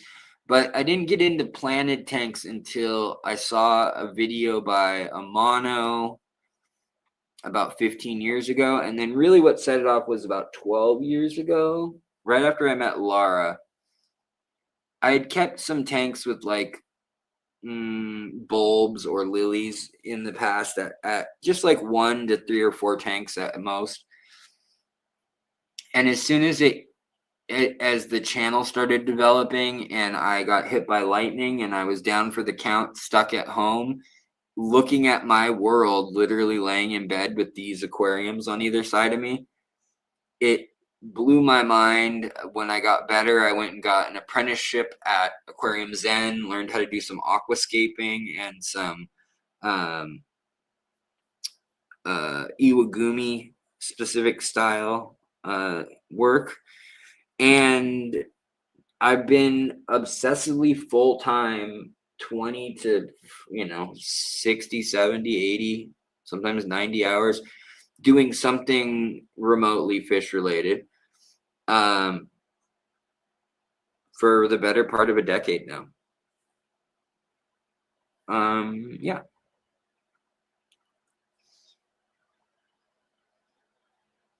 No, I'm not going to go down the political pathway too much right now, D4, but your name's Shahada. Okay. But there are 3 cichlids that are Iranian cichlids, and I think their name is like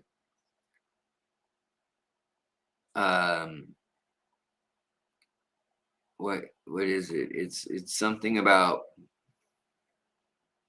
I think it's literally like Persia cichlid or Ironicus cichlid.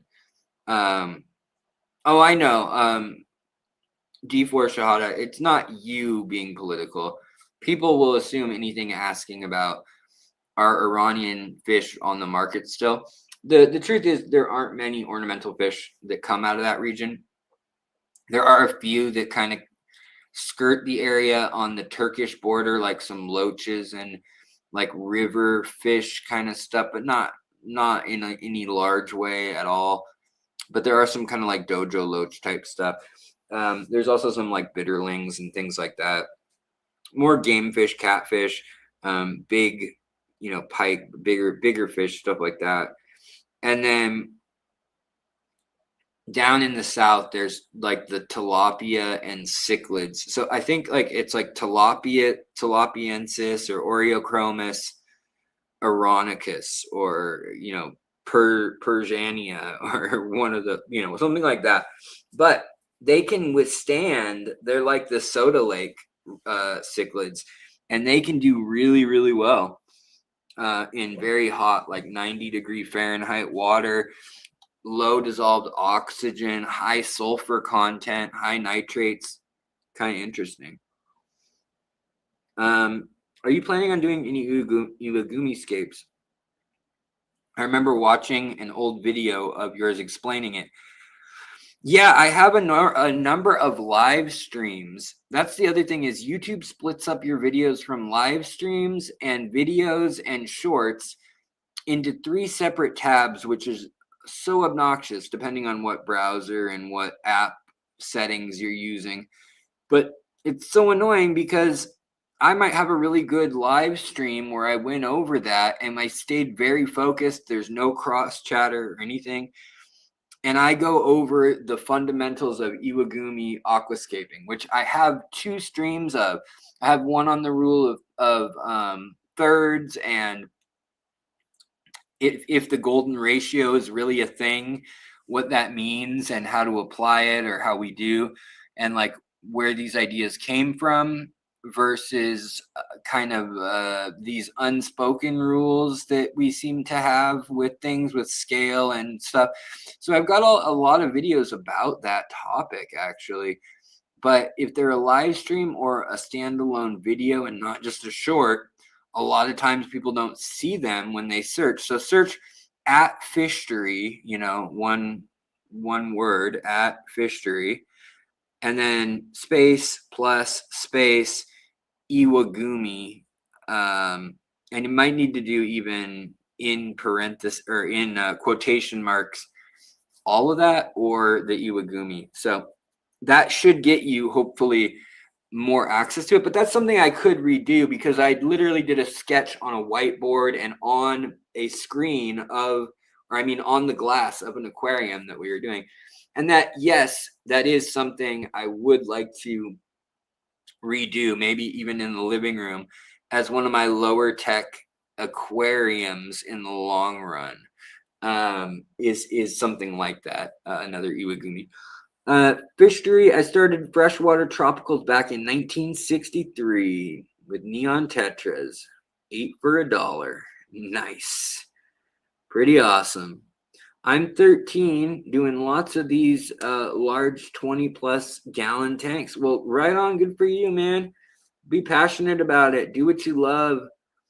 Oh yeah, here you go. Mick just has a link here to the cichlid Aranocycla hormuzensis. There we go. So it's literally named after the Strait of Hormuz, Iran, and the fact that it's a cichlid. What's his name? Heiko Blair was one of the last people to go and do an actually like funded taxonomical exploration of the region. All right, guys, I'm almost done. My wife and I need to go to like a bonfire at her friend's house. It's hard to retain the knowledge, Alex. I'm hoping to get a job in the future of freshwater and marine biology. Just do what you love. It'll come natural. You'll know when you're in your element, when you don't have to like rack your brain super hard. Hopefully, you just kind of naturally know and are excited. Like, oh yeah, and that, and then I have this, and it's like that, and it's like this thing, which is kind of like this thing. Like you'll just have all these ready to go. It's a good thing that there are 12-step groups called aquarium societies. That's right. MTS is real for sure. It is. A lot of people come out of the real 12 steps, no joke, and end up needing that like assistance, that community. All right, guys, so let's take one look at Aquatic Arts to thank them for the rad. We just gave away $200 worth of gift cards and also hat.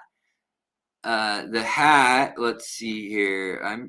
You know what? I helped them with some of this stuff, and so Aquatic Arts merch. Let me see if this is where it ends up.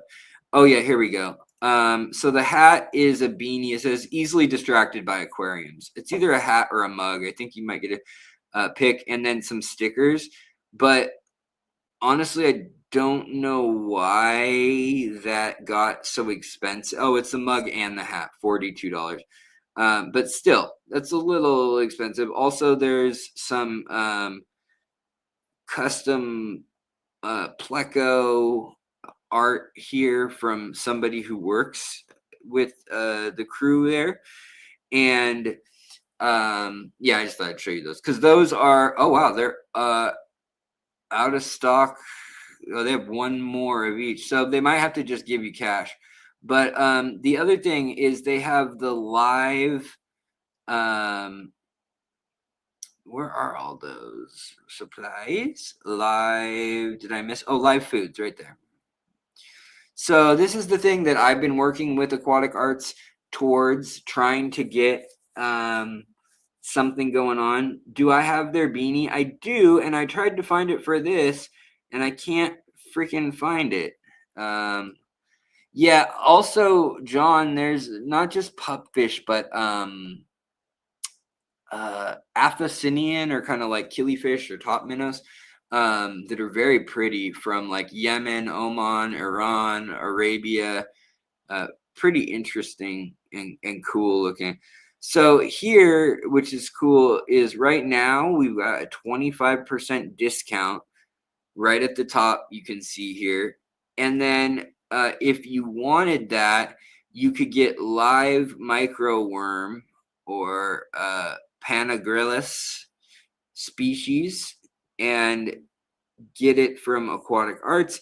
Get it for the $9.59, but then you apply my discount code of Fishtory15, and you would get another 15% off of that. So you would get another 990,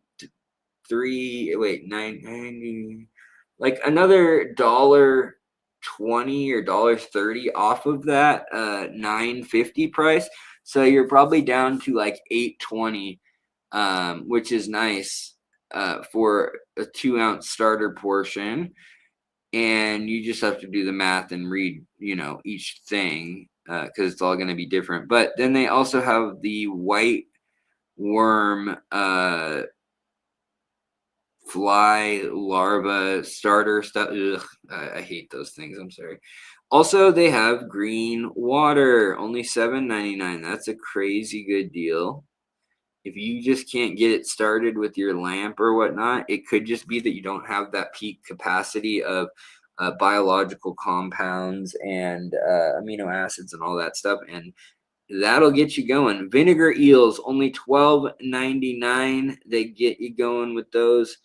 I think those are one of the best, one of the easiest, one of the most convenient, and fish of all sizes love them. The adults will eat them, and the fry will eat them really readily. And so I think that's one of the best. The vinegar eel culture. Also, live Daphnia culture, $17.99. Bladder snail culture. It's going to be for puffer fish and stuff. Live scud culture, $16.99. Daphnia monia, the macrocopa. I don't know that what that means, honestly. And oh, they're sold out right now, but they did have grindle worms, and they did have, well, copies of combo packs. So info plants, fish, all fish.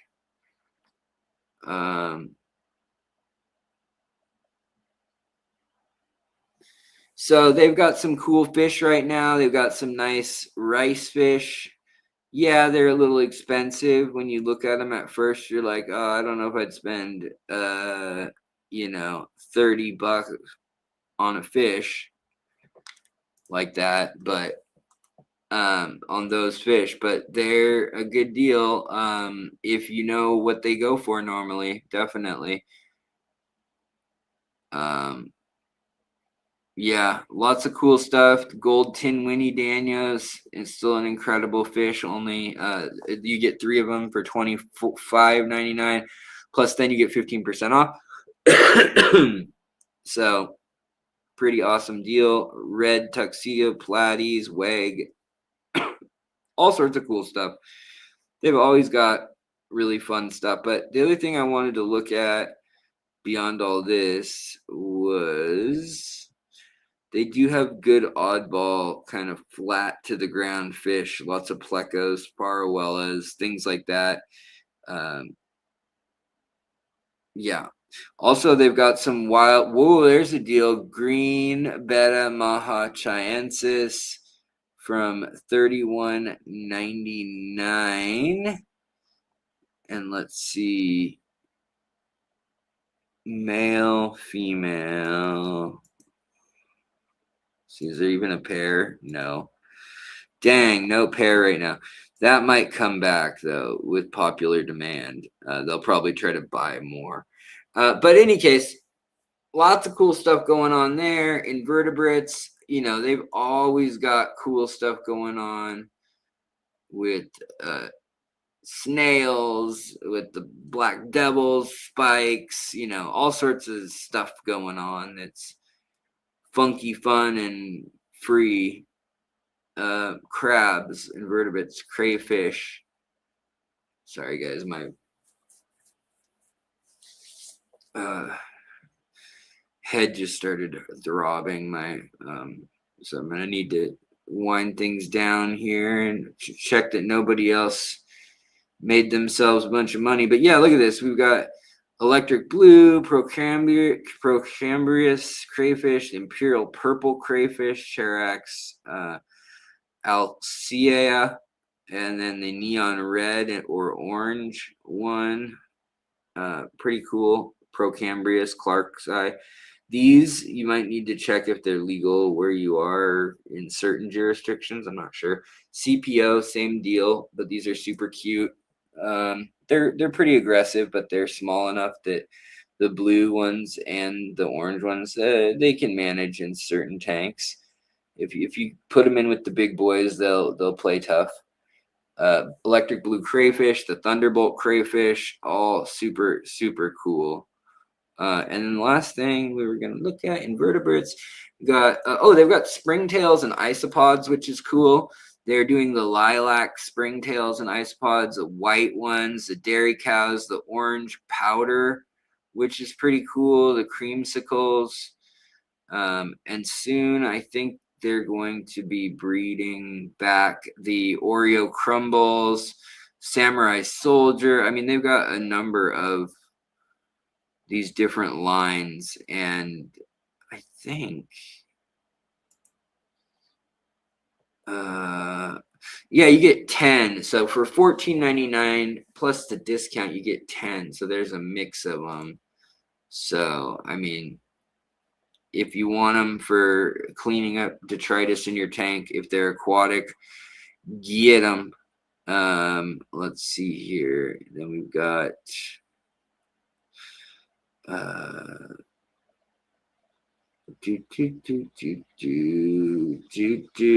lots of plants still, lots of dry goods and foods, pleco caves, things like that. All that you can bundle. Also live food. What was it? Oh, right. Invertebrates, crabs. So right now there is the red devil crab, the Hagen. The Hagen. Hey, thank you so much for Rune Wolf for gifting a membership. I really do appreciate that. Makes a big difference. And have a lovely evening. If I don't talk to you. What's the deal with the red Aeneas? They didn't look that different from the bronze in their picture. I'm not sure. I'm sure that they got them from a breeder that it made, like that made a distinction for them. They don't just throw words like that willy-nilly all around. But Thai micro crabs, yeah, I love Thai micro crabs too. Moonlight.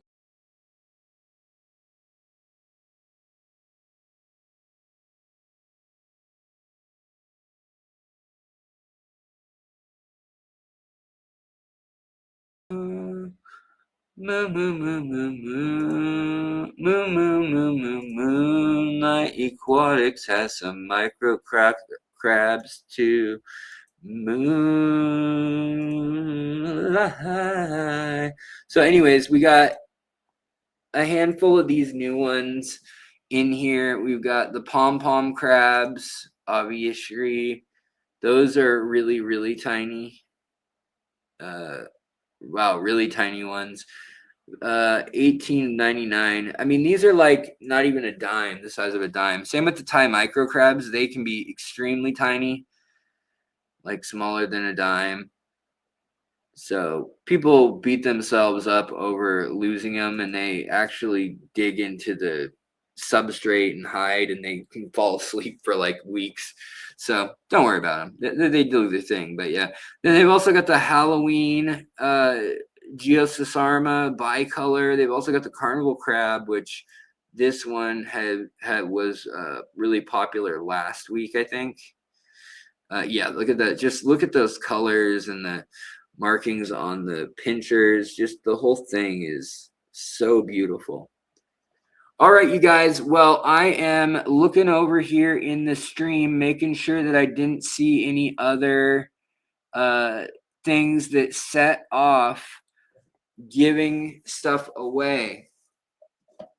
I'm gonna say two more of ways that people could have won things, and we'll do another stream. I don't know if it's next stream or the one after, but we'll give away at least some aquatic arts and some Moonlight gift certificates.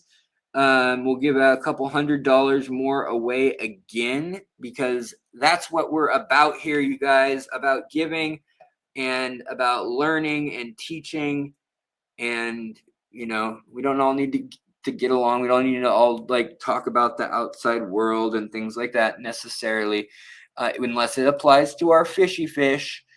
But here, let's respect each other in the comments and just continue to be such a good place for community, for reliable info, hopefully. And if I'm wrong, please correct me. If you see info, even on old videos, you know, I am more than happy. I want to correct it, as long as it's you've seen my video that's on what is way too specific versus obviously things that you can change. Like if I misspeak and I say, oh, my cat is 37 years old, and I'm like, oh, months old. Like nobody's gonna be like, your cat's actually 17 years older than any other cat on earth. Like, just go with it. The people will get it, you know. But yeah, so I'm glad you guys had fun tonight. We will give away more soon. But if you won, or if you need to send me something or ask me a question or whatever it is, my email, Alexander J as in jet plane, Williamson at gmail.com.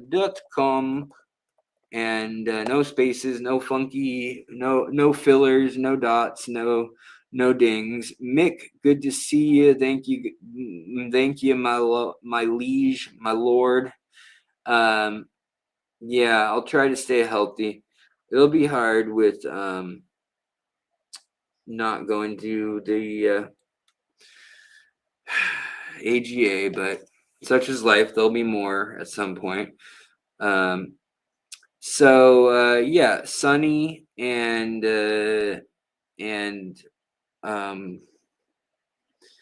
Sage, email me and let me know, hey, this is Sunny, hey, this is Sage, whatever. Here's the email and here's the address, shipping address that I'd like stuff sent to. And then I can pass that on to Aquatic Arts and they can send you the gift card that you can use at your leisure whenever you want. All right, so let me show you guys a couple other things that I wanted to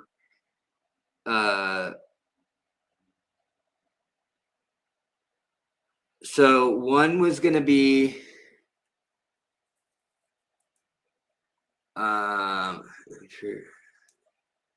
so we had ask about Sumi, and then we had, so here's another one that would have triggered, and I wanted these all to be written out like right here sitting beside me so that you guys knew nothing funky was going on. I wasn't just being biased. But here you can see I've got one, come on, that said, someone admitting failure or wanting a second chance, like with a fish. So if we had mentioned, oh, I used to have the this or that, but I failed or I killed them all, I was going to say, well, now's your chance to have a second try, and here's the prize. So there's an example of another way that I could use this. So we'll probably do this again, maybe next live stream on Tuesday, maybe a pop-up live stream, maybe not, I don't know. But I appreciate you all so much. Thank you so much, super chatters, new members. I did see 2 new members, and that means the world to me. We got it's Mike both times. It's Mike. So I mean that's all good. But Mike Chofo or Hofo, hello, welcome, join the tribe. The water's fine. It's 78, slightly acidic. The KH of 3 to 4. All right, you guys. I hope you have a wonderful evening. Go find somebody streaming elsewhere. I hope somebody's streaming right now.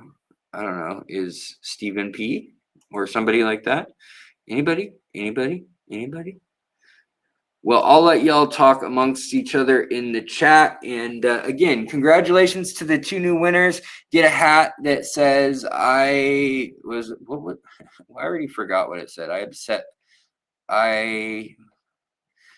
Why is my brain so cooked? My brain is cooked. My brain is cooked. Do do do do do do do do.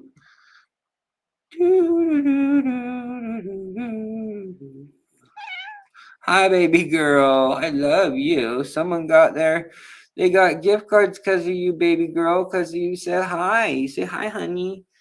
Yeah, you said hi, honey. Where? Oh, aquatic arts merch right in front of my face, of course. Oh yeah, easily distracted by aquariums. That's the one.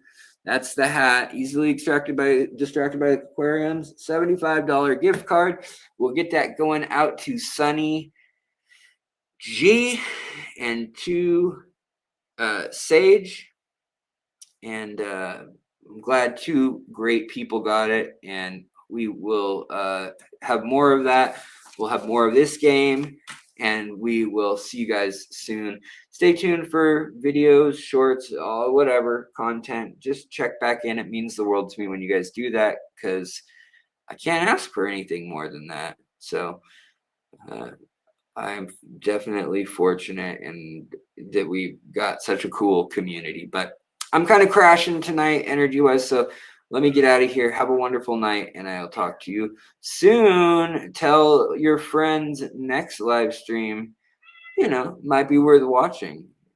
Cat, you're cut off. All right, guys. Peace.